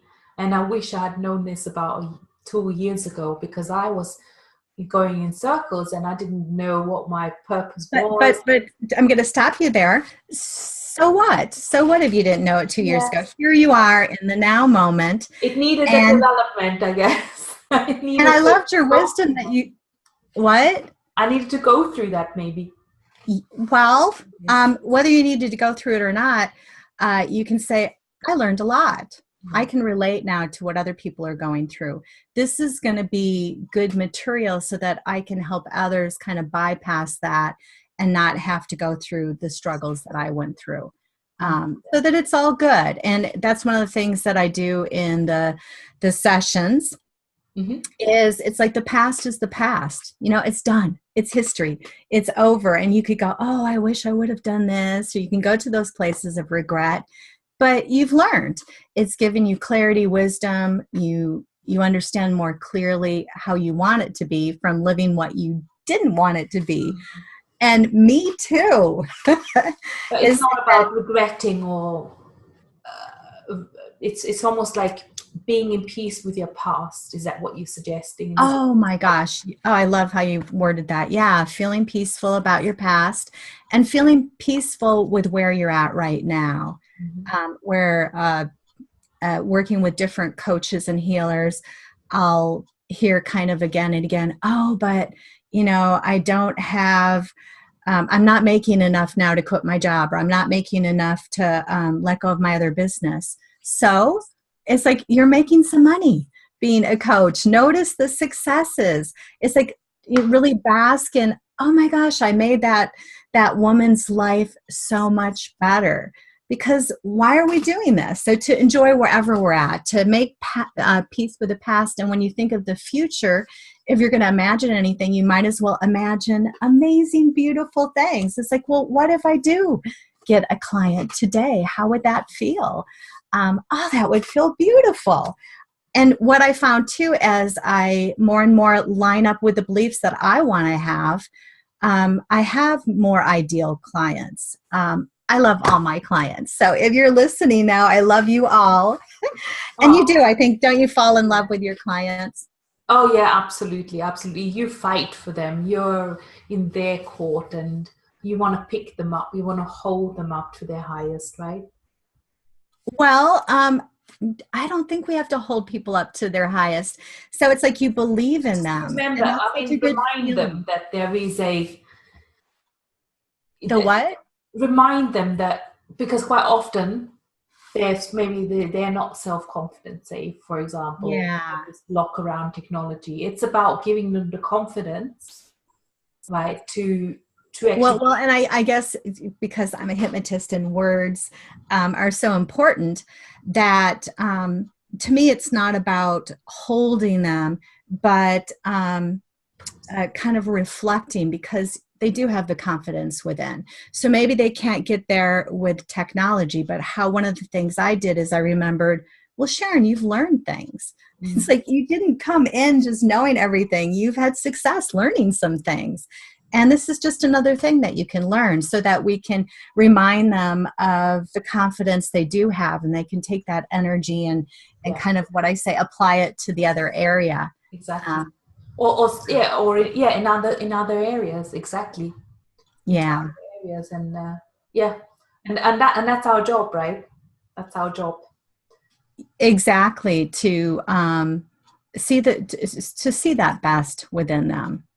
Yeah, and they always step into it. Yeah. Because we all want life to go well for us. We all want to feel good. Yeah. And so, just to close off, Sharon, can you just share your program and how can people get in touch with you? Because it's absolutely amazing what you do, and obviously, thank you.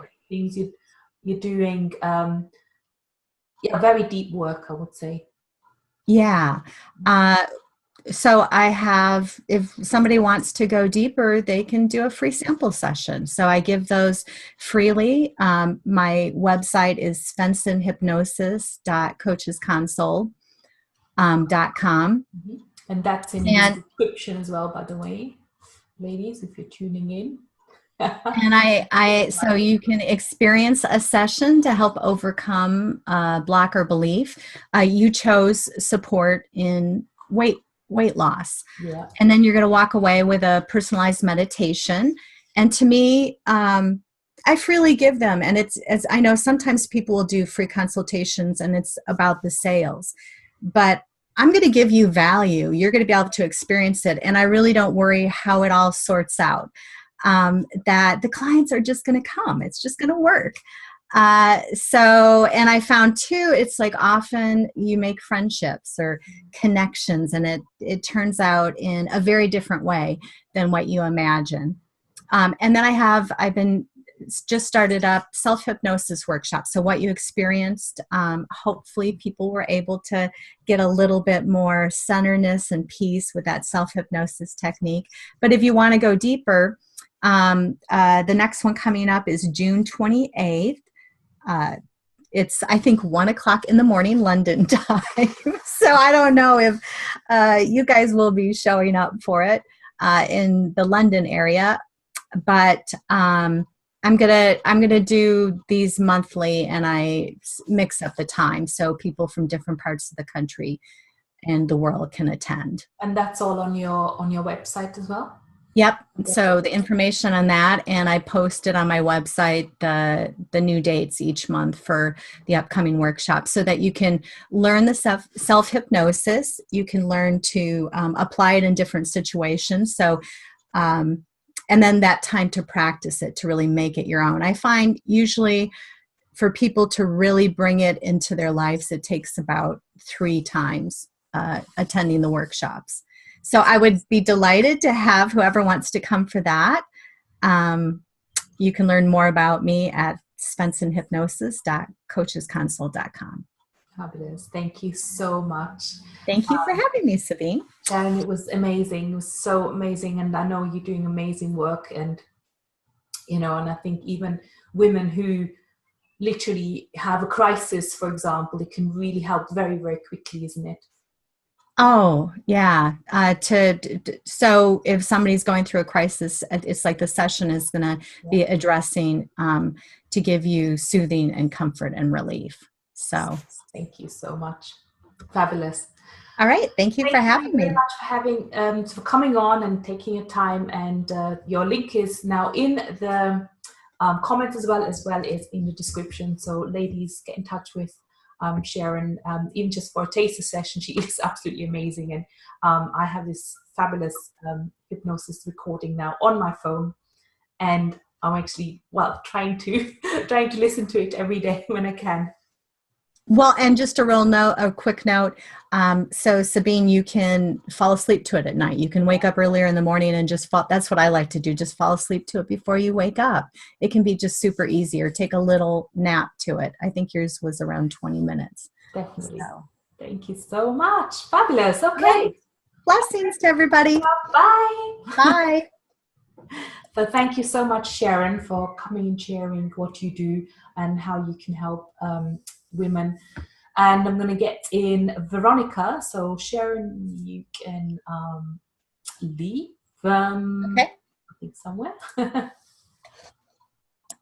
Yes, so fabulous. So Veronika is next, and I just wanted to mention, if you're tuning in now, that you can watch the replay later. The kind of what we talked about earlier was about Reach for Greatness TV, what we do here in the TV, and what sort of my vision is really. It's about helping women creating or reaching for greatness in life, and I'm creating the space where I bring on other women who share what they do. And also we've got a greatness club in the background where all the TV series will be coming in as well. And every single week we've got another woman speaker coming into the club and doing specific training, be it money mindset sessions, we've had planning sessions, we have parenting sessions, you name it. It's like all topics under the sun, literally in one place. And you can now join the Greatness Club for only $19.99 a month, which is literally a couple of coffees. But it's really about you know, creating or being able to be in that space, being able to be in that community. If you are an entrepreneur, there's opportunities to come on speed networking events, which we're doing online as well. So there's already cross referrals happening. Obviously, all the training, you'll get all the training, all the replays are available as well. So it's literally a huge library of amazing resources. And I guess the sooner you jump in, the more you can actually learn. For example, yesterday we did a money mindset training that's now available on replay. And it's about, well, if you don't have money to join now, it's about, right, let's take action. Let's put some things in place in order to help the money flow, for example. So it is a www.reachforgreatness.co.uk/greatness club. And the link is also in the description above. So hop in whilst the price is still low. Now we're going to speak to Veronika, who is a stylist and a coach. So she's going to talk about how your personal style can help you build your personal brand online. And I am super excited because Veronika is so much fun, and she is located in Milan, right, in beautiful Italy. Hi, Veronika. Can you hear me? You should be on now. Yes? Hey, 1 second. I lost you now. Because I was watching you on Facebook, obviously, and for some reason now, okay. No worries, you can continue watching on Facebook. You will probably hear and see me. I was watching there, but I wanted to, close the window, and then I lost this one, but I'm here now. We're good. We're here. So, as saying, you're a style coach, and we're going to talk about your online image and how a defined personal style can help you build your personal brand that's unique and authentic, and that makes you feel super confident and sets you apart from the competition. And that is not only in business but also in life. So, Veronika, take the stage. Absolutely. So I believe that personal style is much more than just the clothes that you use. It's really part of your personal brand, well, the most important part of your personal brand, and it's something that you have even though you don't have a business. So it's not really something that you create for your business, but it's something that you have already before, I don't know, having anything. So it's something that when people, well, it's kind of a thing that people say about you when you are not in the room. And again, it doesn't really matter whether you have a business or not. It's something that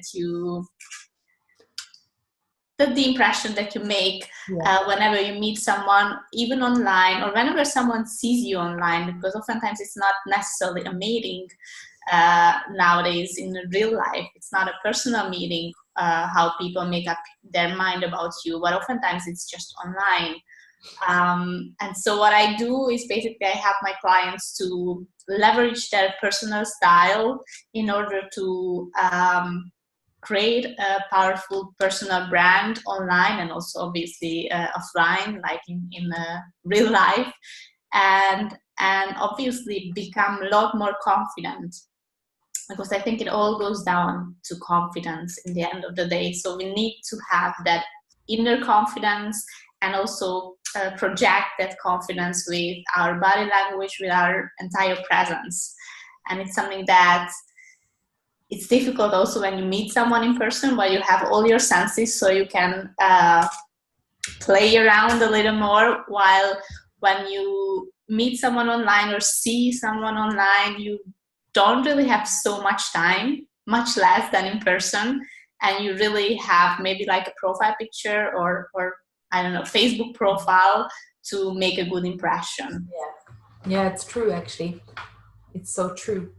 And I guess if you are in business, the question is how do you portray your style so it kind of matches your brand, so that and it looks authentic, and it's not sort of a bolt-on in a way that is like, you know, maybe your logo or your, I don't know, the type on your page or your topic is sort of sensing one type of style or energy, and then the way you dress or the way you look is completely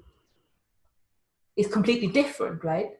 Exactly. I mean, oftentimes we come across people that we see online, and then maybe we meet them in person, or we just get on a call with them, and they are not the same person. Like, we have a totally different vibe and a totally different impression than what we had when we saw them online. And I think that the most important part is really to create a cohesive presence online, where your branding as well is basically a tool, like your branding in terms of your fonts, your logo and everything.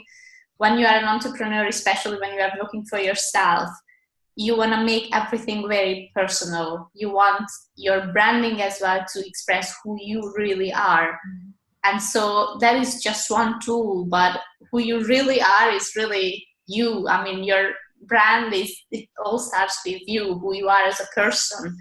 And so therefore it's really important to make it all cohesive. And so start with who you are, how you project who you are to the world, making sure that also how you dress and how you appear in general, again, on your photos and in any kind of, in a Facebook Live, which is nowadays really important as well, or in any kind of communication that starts from you, and make it, again, a cohesive thing that wherever you go, whatever you do, people just, I don't know, think about you. Or yeah. They have this image, or I know. And you do this really, really well, Veronika. I mean, what you've built, and I'm looking up to you. Obviously, you're one of my clients, but I'm also looking up to you, right? Where I'm looking at what you're producing, and I already said from that perspective, you completely nailed it, completely.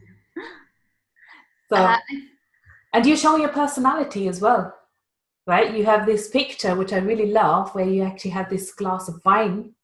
Oh, yes. And you're just bringing in like the audience and sort of showing them another side to you, not just like a picture where you sort of pose, but you're always doing interesting things in your pictures.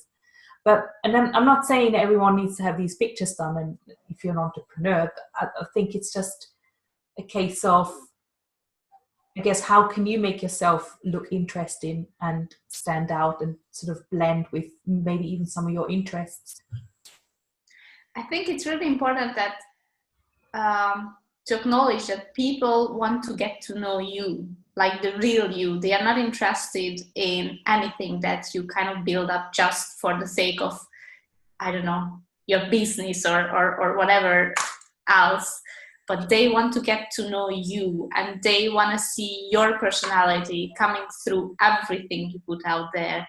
And it doesn't, I mean, there are no good or bad ways to do this. It needs to be you, and the only rule, if we can call like that, is just to make it cohesive and make it authentic and make it real, because that's, I think, in my personal opinion, is what always works. Like, if you are yourself, then people will connect to you automatically. So, and you don't, I mean, that's the easiest way to be as well. And so if you make your branding as well all about you, your personality, and everything expresses who you are, then it's just easy to, be online. You don't need to put on a mask or try to be someone else or think, oh, they want me to be like that. That's no. I mean, you just want to be authentic, and that means, and those people that connect with you or are meant to connect, they will connect with you on that level. So you don't need to be someone else or pretend to be someone else. Absolutely. And I think that the real juice of it is really finding who you really are and what you really want to project with your image. So what I do with my clients is, I think the reason why it is a little different than usually what other stylists do is because I dig very deep in the beginning, understanding who they are and helping them to understand a lot about themselves. Because when it comes to your style, it's easy to copy others, and it's easy to, be... Especially when in the world of online and Facebook, you see what other people do, and then you think, oh, I've got to be like her. Yeah, exactly. So successful, or Exactly. And that's never gonna work. Obviously, you take inspiration from others. That's so normal. We all do. And I mean, even without intentions, it happens, because wherever you go, you see something that you like, it will be stored in your brain, and it will, in some ways, come back to you. But if you start copying, and especially again in terms of style or also branding or everything all together, that's never gonna work. And it's really important to understand what are the most important things for you to project with your image, and how to match that up as well, or with your lifestyle, with your business, with everything else, because it's not just about you. Then at the same time, you want to make sure that it works for you, because maybe you want to be like, I don't know, Coco Chanel, but you are working in the fitness industry, so you will never really have an image like that. So you need to match your desires also with your lifestyle and your business and your life in general. So if you take my example, maybe you tell me if I'm on the right track or not, and because my next question was going to be like, how can you find your own style if you are in business? So, because for me, it wasn't that easy. It was not easy. I had to do a lot of, and I didn't know you back then, so otherwise I would have jumped on a call with you and I'm sure you would have sorted me out. I was probably a bit lucky in that sense that my husband's a graphic designer, so he kind of asked me those kind of questions around, what are the color schemes and what is you. So again, after lots and lots of digging, it finally dawned on me that to reach for greatness, I want to help other women reaching for greatness in their life and in their business. And I'm Austrian, so I love mountains and hiking. So he's then designed this logo with the reach, the A is a mountain shape with a hand in the mountain. So it's almost like reaching for the top. And this is what's been then going on in my mind around, I love hiking. And I think the whole business journey and life is actually a journey where we actually have to overcome certain hurdles. And this is where it's all kind of transpired. And the next thing, and you don't see it here, but I have actually wallpaper in my dining room, which kind of resonated with me. It's different pastel colors. So when he said, what kind of colors? I said, I want those colors because they're actually in my dining room. And sometimes I do Facebook Lives in that area as well. And it just kind of all of a sudden came together, but it wasn't an easy sort of process. And if I didn't have any help, it probably would have not developed in that way. And in terms of clothes, I still need to go on that journey and sort of start matching some of the colors and the jewelry. So maybe you just sort of put your spin on it and say, what could you do, or how could someone really get started if you're sort of starting from scratch? Mm-hmm. What I always do with my clients, we always start from the scratch, no matter where they are right now. Okay. We always start from the scratch, and the first thing we do is looking at style icons and fashion eras in general. Like looking at others is always a good way to see what you resonate with the most. Mm-hmm. So what I always ask them to do is really collect pictures. I love vision boards in general. I love everything that is like visual, because I think what I do is really visual. So it's important to have a sort of, reflection and a sort of collection of images that always helps you and reminds you where you are going and what you want for yourself as well.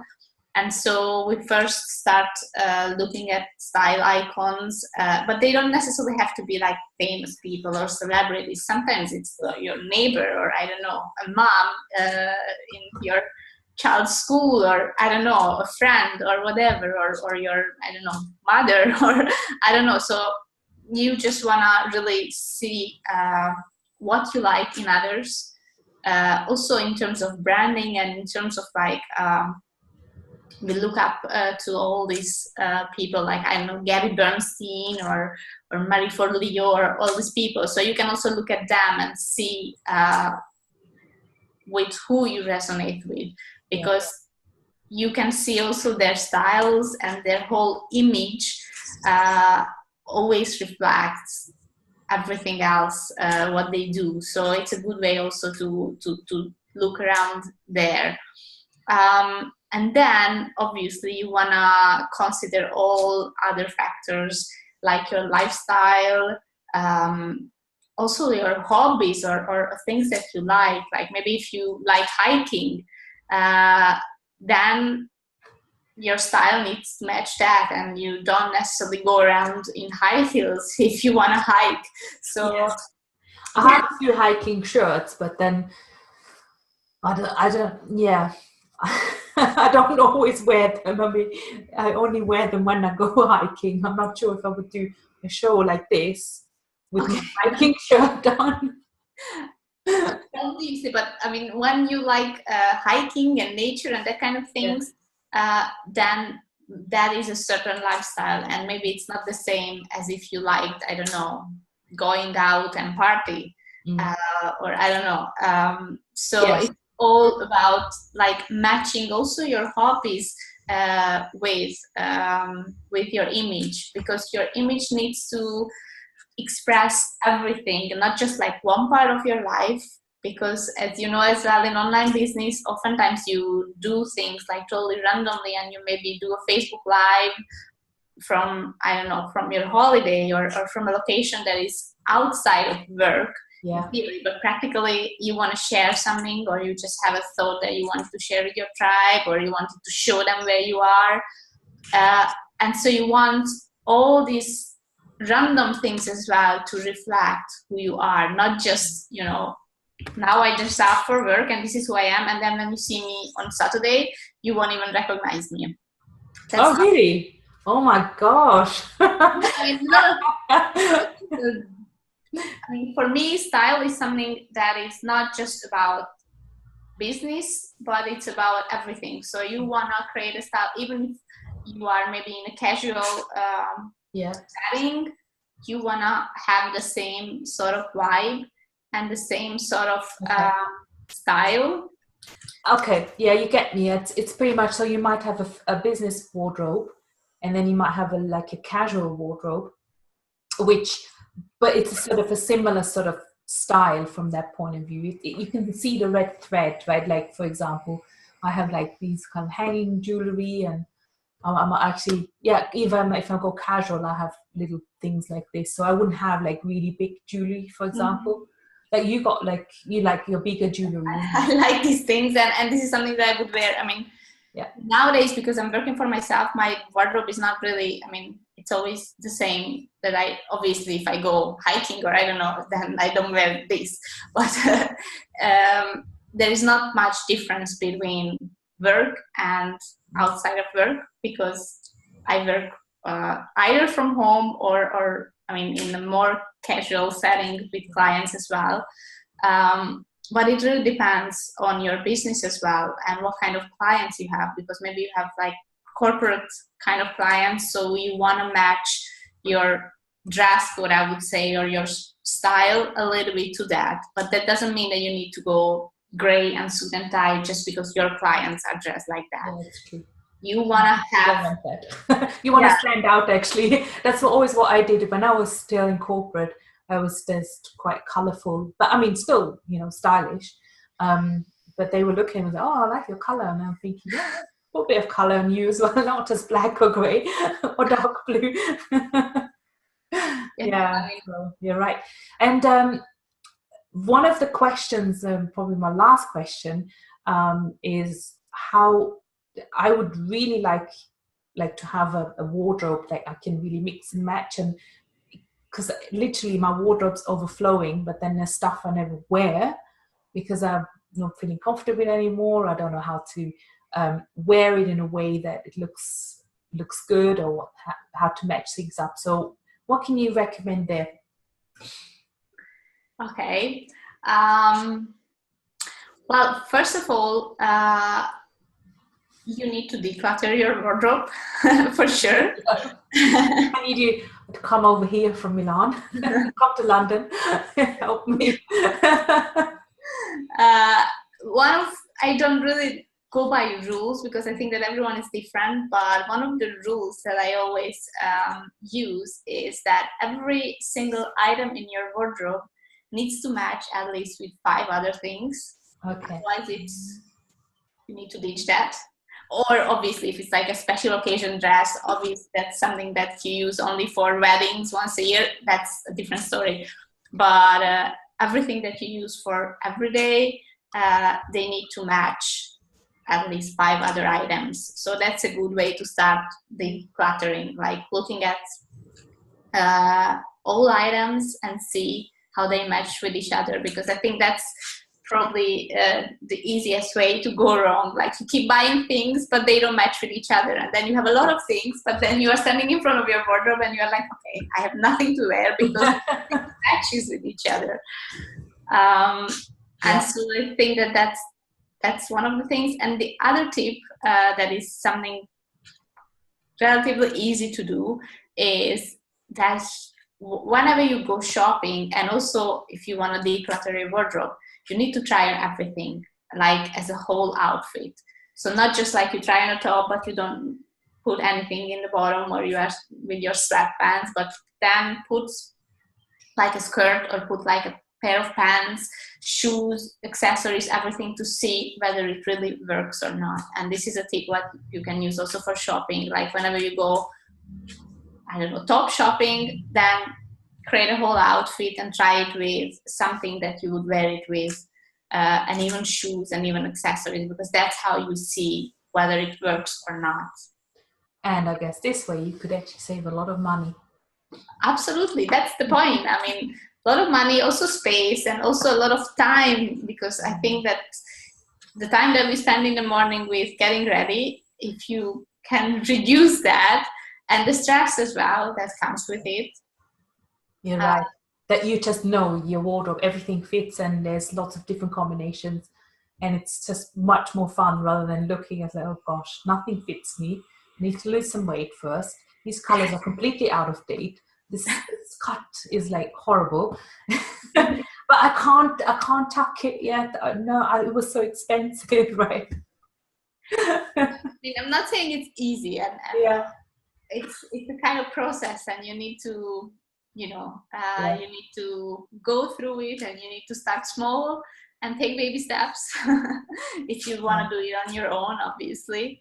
But this is what you do, right? You help your clients getting through that mindset and then helping them with their styling. So talk us a little bit around that as well. And I know you've got an amazing new project. Yes, exactly. That's something that I've been dreaming about for long, and I think probably that was one of the first things that I definitely wanted for my business, because I really love helping women, and I'm excited. I mean, that's what fuels me the most. And so I created this amazing membership club where you get to, you get access to me also like directly, and where I help women do all these things. Like we go through the foundations, we create together a wardrobe, a capsule wardrobe. We go through each steps of finding your style, and I'm gonna implement. I just started actually. I just launched the whole thing in June, so I'm starting small, and I'm building it up together with the founding members. And so in the future, I'm planning to implement each module, or each let's call it module, every month. So I'm going to create new checklists, new webinars as well on each topic, and new workbooks and guidelines and everything. Obviously, I have a blog as well, so I share some tips also there. But here, basically, you get access to me.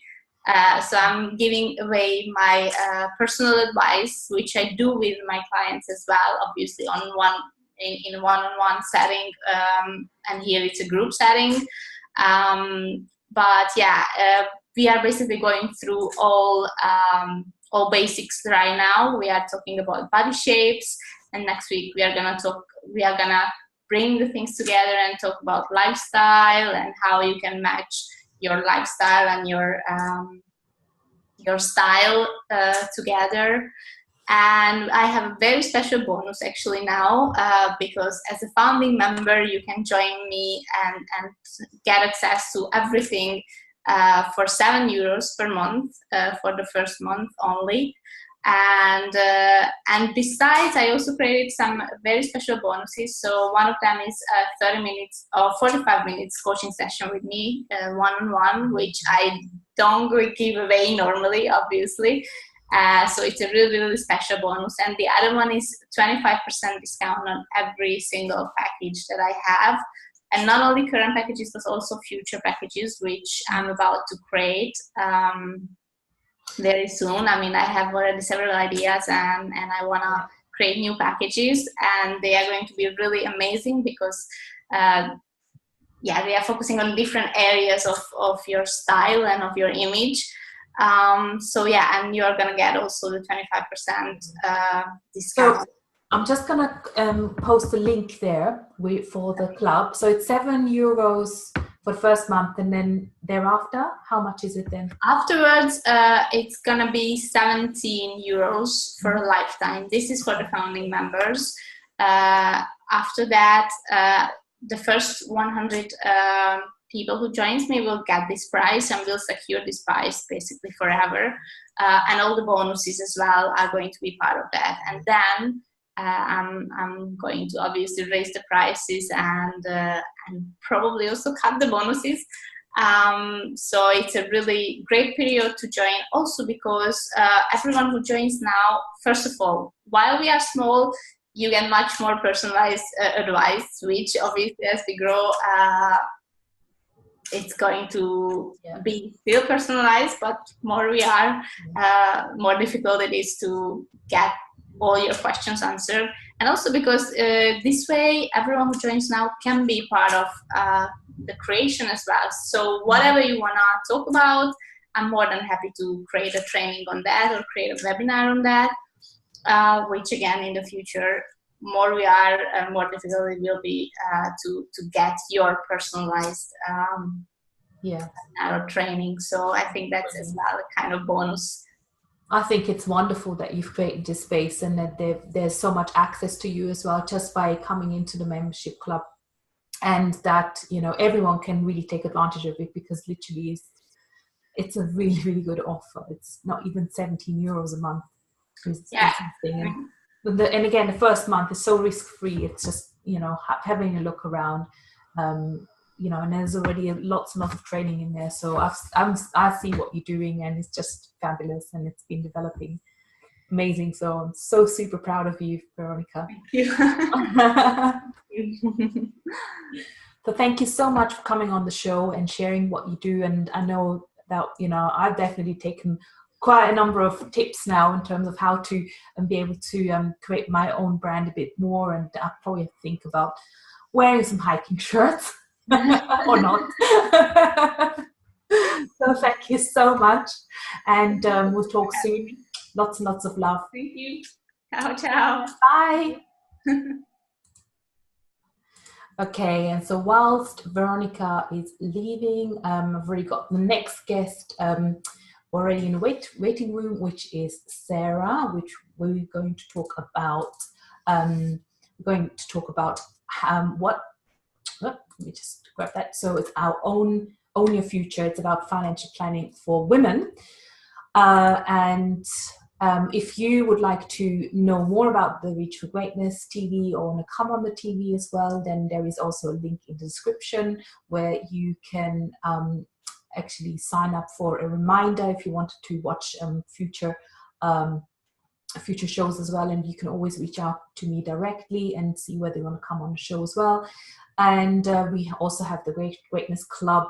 There is a link, you can have a look. It is for women who want to reach your greatness in life and in business. We are there to support you, help you to grow, to be visible. It's about collaboration as well. And all the training will go into the club after the show, so everything will be kept there nice and neatly. And every single week we have a different speaker coming back. Like, for example, we'll probably invite Veronika to come in and speak about styling. We can invite, you know, Laura back in to do something around food, health, exercise. We have speakers around love, relationship. Last night we hosted one on money mindset, which was so amazing. So come and join the Greatness Club as well, which is reachforgreatness.co.uk/Greatness Club. So Sarah, I'm going to get Sarah in now. I'm excited to see Sarah. Hi, Sarah. Sarah Blankenship is a money coach and financial planner, and she helps women and families own their financial future through education, coaching, and a little tough love. Her and her partner work with people so that they can gain control and confidence for now and the future. And I think it's a really, really important topic, Sarah, as just saying that inside the Greatness Club, we had a money mindset session last night, and there were so many women that came on the session and said, well, we really, really feel anxious about our money, and obviously there's a mindset side to money, but you can actually talk about how to literally, you know, physically manage money and cash flow. So I'm excited to have you here. Hi, Sarah. Welcome. Thank you. Thank you. I am excited to be here as well. So yeah, let's talk about money then. Let's talk. What sort of what kind of clients do you work with? What's the kind of major issues do they have? Like, and that makes you resonate with the the audience that's here today as well. To say what are the sort of things, and obviously, if you're watching live, type in what's your sort of thing with the money. Is it that you are you're thinking, oh my gosh, where's it coming next month, or there's always bills to pay, is all these things, like how do we manage the money, how do you make sure we have enough money? So lots and lots of questions from me actually, Sarah. Can you hear me? Absolutely. Yes. Okay. So we do have. I think there's just a little.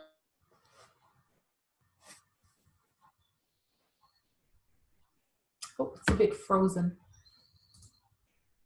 Let's see. A little delay, but we're financially fast, and we help all kinds of people. And so we are talking to people who are living paycheck to paycheck, have a lot of debt, maybe haven't made the right finances in the past, but they know making decent money and not living paycheck to paycheck, but their spending maybe is out of control, or they have. So Sarah, you internet's a bit wobbly. Are you on a Wi-Fi, or can you connect to a cable? So I'm connected to cable today, so hopefully I'm the stable side. Financial goals that want to like. Oh, you keep on dropping off, Sarah. I'm not sure if the internet's stable or not. I'm completely cut out for a bit. Oh, I'm so sorry. Can you hear me now? Okay, so yeah. I don't know if it, I didn't hear all of it. So I just heard you say about, people sort of spiraling out of control with regards to their expenditure, and quite often they live from paycheck to paycheck.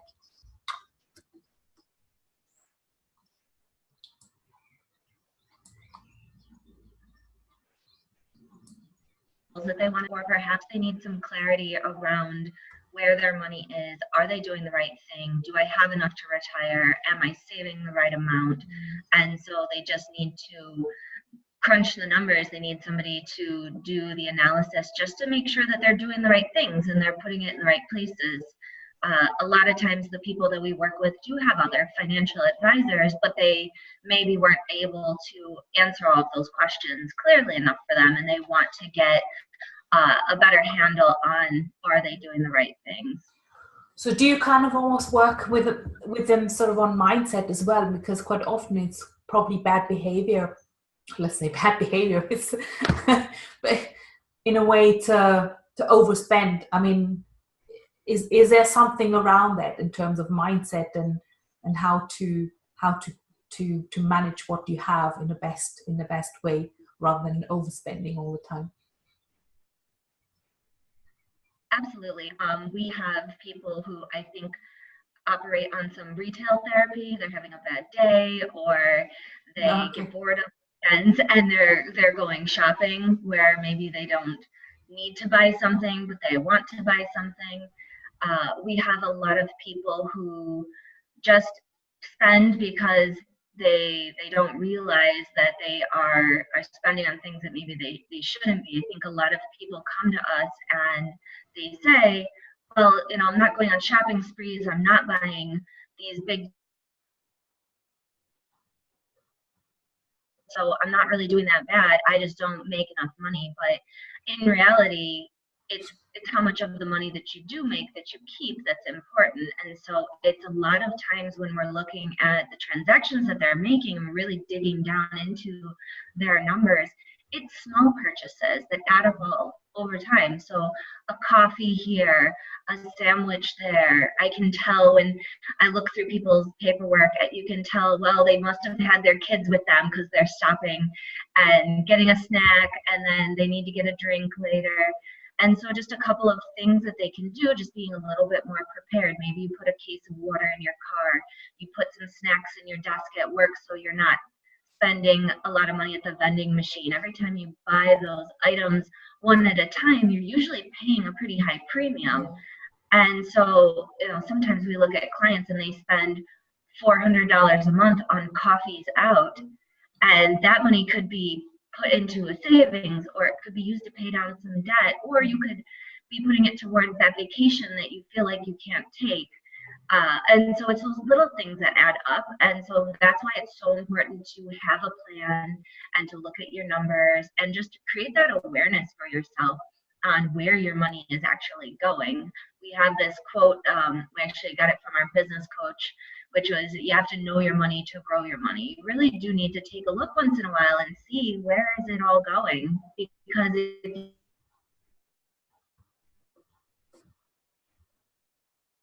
you can some steps and start figuring out and start spending it, then you can take some great steps towards making improvements. Mm-hmm. And where do you usually start sort of cutting the expenses, if you like? Well, when it comes to our money coaching clients, we have a system where we collect documents from them. So once somebody agrees to work with us, we have them do essentially an information dump. And so we have them bring us every statement that they could ever have, a checking account, savings account, credit cards. We want to see their student loans, their car loans, their mortgages. We want to see all of their benefits from work. And we take a really high overview look at absolutely everything that they're doing. And I think by reading through that, we can kind of get a sense of where they kind of are missing the control and where things are spiraling out for them. And then we can make suggestions from there. So we might be having somebody look into refinancing. We might have somebody focus on paying down debt, or we might have somebody restructure where their savings. Maybe they need to increase their retirement savings. Maybe they need to get some insurances to make sure they're protected in case something happens. We might be suggesting that they reach out to an attorney so that they can create some estate documents, so that they can be protected in the event something happens. No matter what life can throw at you, you want to ensure that you have a plan and you're prepared. Yeah, that's a very good one, especially when you have children. I guess things do change and you need to be more prepared. Absolutely. And I mean, it's for whether you're single, you're married, you have children, it's important to do all the time. I mean, I'm single, I don't have children, but something happened to me, I'd still need somebody to make life decisions for me. If I was in the hospital, I still need my wishes carried out at the end of the day. And so I never thought of it either until I started. You do have stuff and it needs to go somewhere, and somebody needs to help take care of that, whether you are married or not. But absolutely, if you're married, you need to protect each other. If you have children, you definitely need to make sure that if something happens to you or both of you, that there's going to be people there who can carry out what you would want to have your children. That's an interesting one. Like sort of planning for, planning for post life, I guess, for your own post life. Yeah, it's really about, you plan for the worst, you hope for the best. Once you have these plans in places, we really find people have a lot of anxiety relieved, a lot of stress relieved. Once you know that you're doing all of the right things, then you don't have to think about your financial plan every single day. You don't have to think about your budget every single day, because you know that it's working in the background for you. You're already doing the right things. So it takes a little bit of lift to get there once you've started working with us. But once it's done, then we only check in maybe 6 months every year just to say, hey, did anything new happen? So did you get married? Did you get divorced? Did you buy a house? Did you have another child, a grandchild? And so you just have to check in whenever those major life events happen, because everything else is just working for you without you having to be worrying about it all the time. And is there a legislation that, I mean, you would be working within, like, United States only, or can you give advice to anyone else? Obviously, the audience may be quite international here, Reach for Greatness TV. We can work with anybody, anywhere. We actually just started working with a new client who is in Korea. Mm-hmm.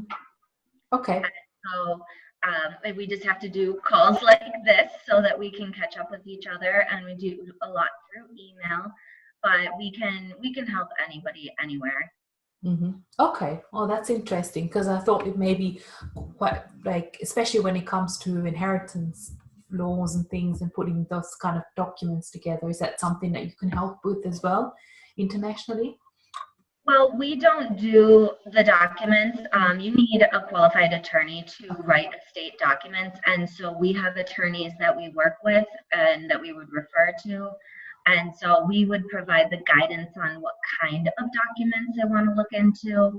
But the attorney would have to actually create the documents and carry that out. But we work very closely with attorneys as well as CPAs to make sure that you have all the right professionals in your court, essentially. Mm-hmm. Okay, understand. And you also mentioned you're writing a book. Can you tell us a bit more about that? You can see it up there. So we are writing. Description is a link. Yep. Powerhouse Money? Yes, Powerhouse Money Coaching is the money coaching company.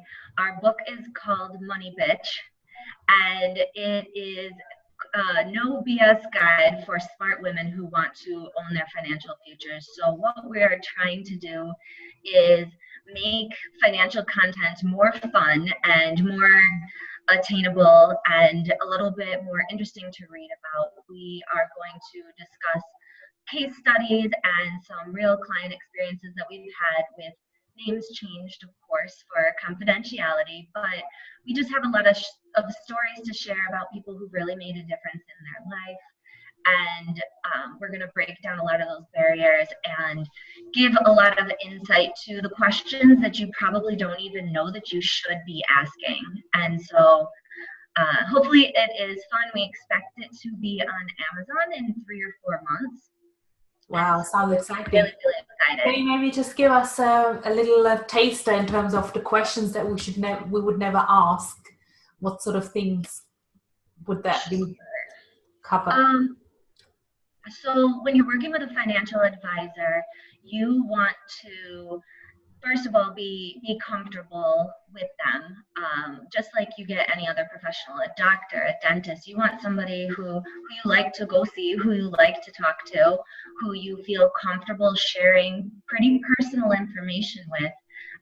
It's a long-term relationship. We work with our clients for a very long time, and then we might even end up working with their children, their children's children, and you are sharing your deepest, darkest secrets when it comes to your money and your spending. So you want to absolutely check in with that. You also want to make sure if you're asking somebody to do a financial plan that they actually are a financial planner. A lot of financial advisors really just focus on selling insurance. And though I can sell insurance and I do sell insurance, it's not the only thing that we do. We take the holistic view. And so that is something you want to be aware of as well. When it comes to investing, you want to make sure that what you're being invested in is, you want to know if it's an annuity or if it's a brokerage. You want to know what the fees are, what are the penalties if you don't want to be invested in that anymore. Things about insurance, you need to review your insurance once in a while. It's not kind of a set it and forget it, because your goals change, your life changes. It might have been exactly what you needed when you bought it at the time, but if it's 10 years later, you might not, it might not fit in your life, or it might not be the most appropriate. But when beneficiaries are up to date, that you are, that you're reviewing whenever you have those major life changes. Did I cut it out? No, that was very good. It's good, very good advice. those are the questions. Yeah, it's how to find the right person to work with. Right. A lot of times it's good to ask your friends, who are they working with? We get a lot of our clients from our existing clients. They tell their sister, their mom, their coworker, their best friend, like, I had a really good experience with these people and you should go talk to them too. We also get a lot of our clients from various social media. I think that that's a lot of ways that we shop for not only clothes and books, but we also shop for the people that we work with. We follow them on Instagram or Facebook for a while and see what they're all about, and then from there get a level of comfort and say, you know, these people, I get it, they resonate with me. And so we do spend a lot of time on social media doing videos and posting content, because we do want people to be really, really comfortable with us. And we want it to feel like you're talking to your girlfriend about your money, and they're providing you the best love and advice that we could possibly give. But we're also going to give you the hard facts, and we're going to hold you accountable and make sure that you're reaching your goals too. Yeah, we're going to be really good friends. That's so true. And I know. I mean, I get so many letters through, like, you want to apply for this credit and this credit card, and that one's like 15% APR and all that. I'm thinking, well, I think there's big business, and it's not helping, I think, to actually let you spend more money and spiral you down even more so, isn't it, into debt? Yeah, credit cards are the best thing and the worst thing at the same time. So I get asked about credit cards a lot because it's so easy to let your spending get out of control when you have a credit card. You just have, the sky's the limit with what you can buy. And so the best way you could ever use a credit card is to spend on it and then you pay it off, and you never pay them any fees or interest, but perhaps it's a card that you get airline miles or points or Amazon rewards or cash back. And so you get something for spending the money that you were going to spend anyways. You were going to buy groceries and gas and all of those things anyway. So why not get a little something for using that card? But the problem that people have with that is sometimes they get out of control with the spending because it's not front of mind. It's that big bill comes at the end of the month and you didn't realize how much it had added up to. Yeah. And so then we see people who aren't able to pay off the full balance. You're only paying the minimum balance and you're paying huge fees, huge amounts of interest. And essentially that makes you pay more for all of the things that you bought. Those groceries that you had to buy, you're now paying, somewhere between maybe 16% APR or 30% APR sometimes for groceries you were going to buy no matter what. And so you just end up buying at a markup, and that's not the way to go. And that's another part of having real control over your money, because when you do a budget, you have so much coming in, you have so much going out, and at the end of the month, that's either a positive number left over or a negative number left over. If it's a negative number, you're probably spending on credit cards, and you can't have that negative number follow for many, many months because you're going to get into a bad position. And so that's where we have to have the mindset changes and the lifestyle changes. We equate what we're doing a lot of times to being a fitness coach, watching what you're eating, and are you holding yourself accountable to your workouts? It's the same thing with money. Are you holding yourself accountable to not going out to eat every single day and bringing your lunch to work once in a while, making a coffee at home so that you can get into a good place? Yeah. Well, that's so true. That's so helpful. Sarah, last thing, would you say there is a tool that you can recommend, or even an app, in order to kind of track your expenditure in a way to help you and not get into that sort of oh my gosh, surprise, credit card bills come through. How am I gonna pay for that? Yeah, there's a lot of really great apps out there.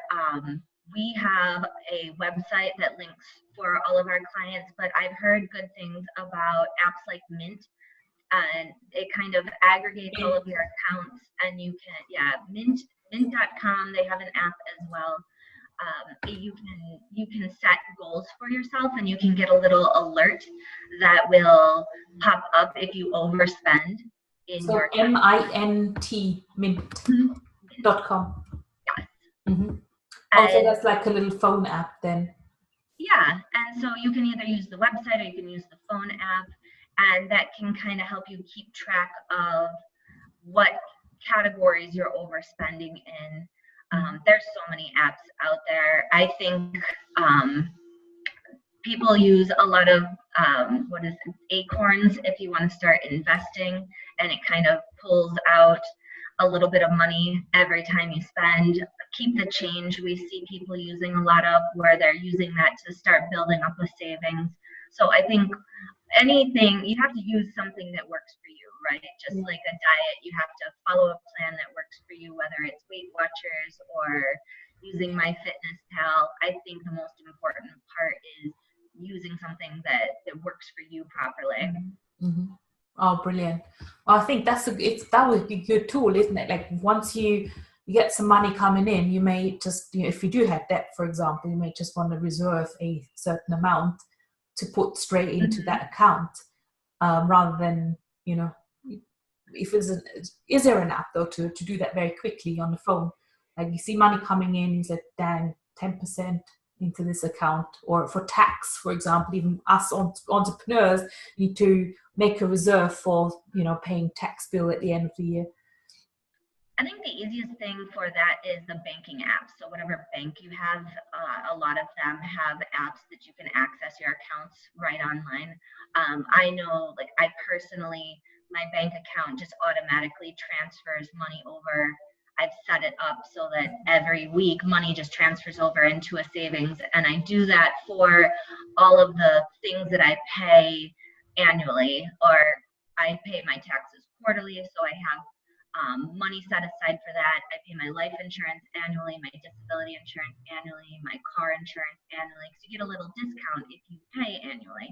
But you get that surpriser in the mail when you get that huge bill, and sometimes that's difficult for people to swallow. So I started testing this on myself, and I started putting a set amount aside every single week. So when that bill comes, I have it all set aside in that account ready to go, so that I don't have to worry about, I need to make sure I have that in my checking account. It's already set aside. Yeah, it's a brilliant idea. Save up during the year. And even, I guess, for holidays or Christmas presents, you can do the same thing, right? Yeah, I mean, rather than racking up all of your credit cards in December, you could save a really small amount all throughout the year, and then you already have that money. You used to see that a lot through employers. They had a Christmas club or a vacation club where they would move it aside for you. And so you can always do that for yourself. You can just set up a separate bank account and put $20, $50, whatever it is, into that every week or every month, depending on what amount you're going to need. And then it's out of sight, out of mind. You're not going to buy coffee with it or drinks out with your friends. Yeah. It's going to be there for you when you're ready to book that vacation. Yeah, you're right. If it's not available, you can't access it. It's not there, right? Right. Yeah. Or you shouldn't.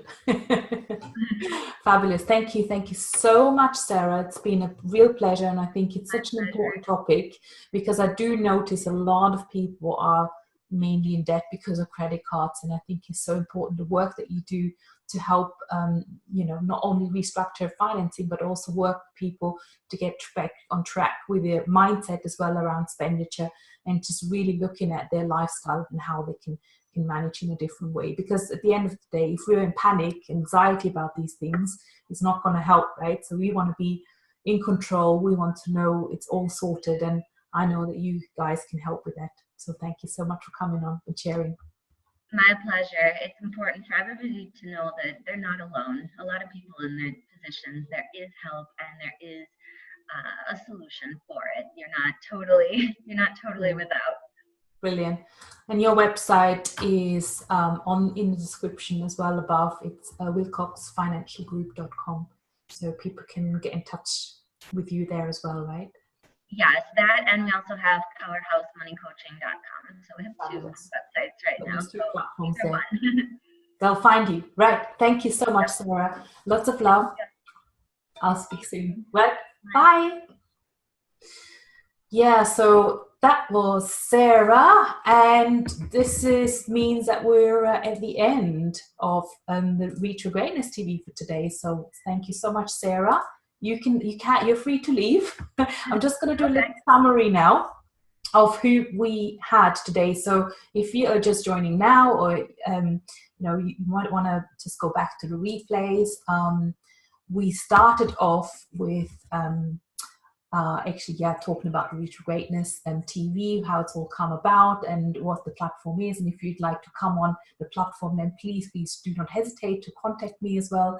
As part of the Reach for Greatness TV, we also have the membership club where all the TV programs go in, and there's also a weekly training with all kinds of different speakers coming back, and we're talking relationships, parenting. Of course, there are lots of business talks as well, so it's an amazing opportunity to network with other entrepreneurs, but not necessarily entrepreneurs. It's any woman that wants to reach for greatness is welcome in the Greatness Club, and link is www.reachforgreatness.co.uk/Greatness Club. If you know anyone who can benefit from this, please share it with them, tag them. It's about really reaching out to those women that haven't got the resources and want to reach for greatness and want to change their lives. And as I said, there's many different topics that we cover, not just business. It's everything in life. So today, just a little recap. Who did we have as a guest? So I was speaking to Sister Zeph because 10% of all the Reach for Greatness TV and the club is actually going into charitable projects, and Sister Zeph is doing an amazing job working with children, mainly with women in Pakistan, and she's a school teacher, and she wants to really change the way that mainly women are being brought up, because really in her country women don't count for nothing. So we've got a little fundraiser link as well in the description, and we'd love you to, if you can donate, even a tenner, it would be amazing. $10, £10, whatever you have, please come and give. And this is all about reaching for greatness, and giving back is reaching for greatness as a whole. But if you are part of the Greatness Club as well, then automatically 10% of your contribution will go into charities as well. So either way, it would be amazing to have you either in the club or both, and also donate to Sister Zeph. Then we were speaking to Sheri Otto, which was talking about how to use systematic content marketing to grow your business fast. So that was the second slot, about half an hour into the video. And then we spoke to Laura Ash about 3 main reasons you are losing weight and how to fix that. Well, you're not losing weight, how to fix that. That was a really interesting conversation. Both Laura and Sheri are amazing individuals. We had lots and lots of fun. So thank you so much for coming on. Next was Sharon Svenson, who is an amazing hypnotist, and we talked about joy and how to make joy a priority in your life, and the rest will follow. And have joy now. Be happy in your life now. It's not about when I can afford to buy this car or when I can buy this bigger house, I will be happy. It's not about that. Be happy now. And Sharon actually showed us some techniques how we can do this now. Then I was talking to the amazing Veronika, who is a stylist, a coach, and we're talking about how your personal style can help you build your personal brand online. And especially for us women in entrepreneurship, it's really great thing to actually have a wardrobe, to actually have a image that actually bonds really with who you are, in not only in your business, but also in your life, that ties up your lifestyle and your hobbies and your interests into the brand. And for me, it's really about creating also a wardrobe that actually reflects that and helps you through like not thinking, oh my gosh, I don't know what to wear today, but having those kind of key elements, key wardrobe elements there, so that you can actually save money and time. And you know that whatever you wear fits you, and it just goes with a couple of other pieces as well. You can mix and match. And Veronika is actually opening the doors to her club, which we've actually posted the link as well. So that's an amazing opportunity that Veronika can actually help us one-to-one. And lastly, but not least, was Sarah Blankenship, who was talking about owning your future in terms of financial planning. Financial planning for women is really, really important, especially we talked about how perhaps expenditure can get out of hand, where we using credit cards and we probably not even tracking what we're spending on. So we can really, really get into a bit of a rut with that as well. So it's been an amazing, amazing afternoon. Thank you so much to all of the speakers. And if you're watching a replay, if you have any questions, then please do not hesitate to ask. We'll come back and just respond to any of your questions. So thank you so much once again, and hopefully I will see you again at the next TV show. There is a subscription link up in the description as well, if you want to find out more about the Reach Your Greatness Club, as well as joining the next session as well. So we'll keep you updated. Lots of love for now, and remember, let's reach greatness together and share with anyone who can benefit from this as well. Take care. Bye. Bye-bye. Have a good afternoon. Bye.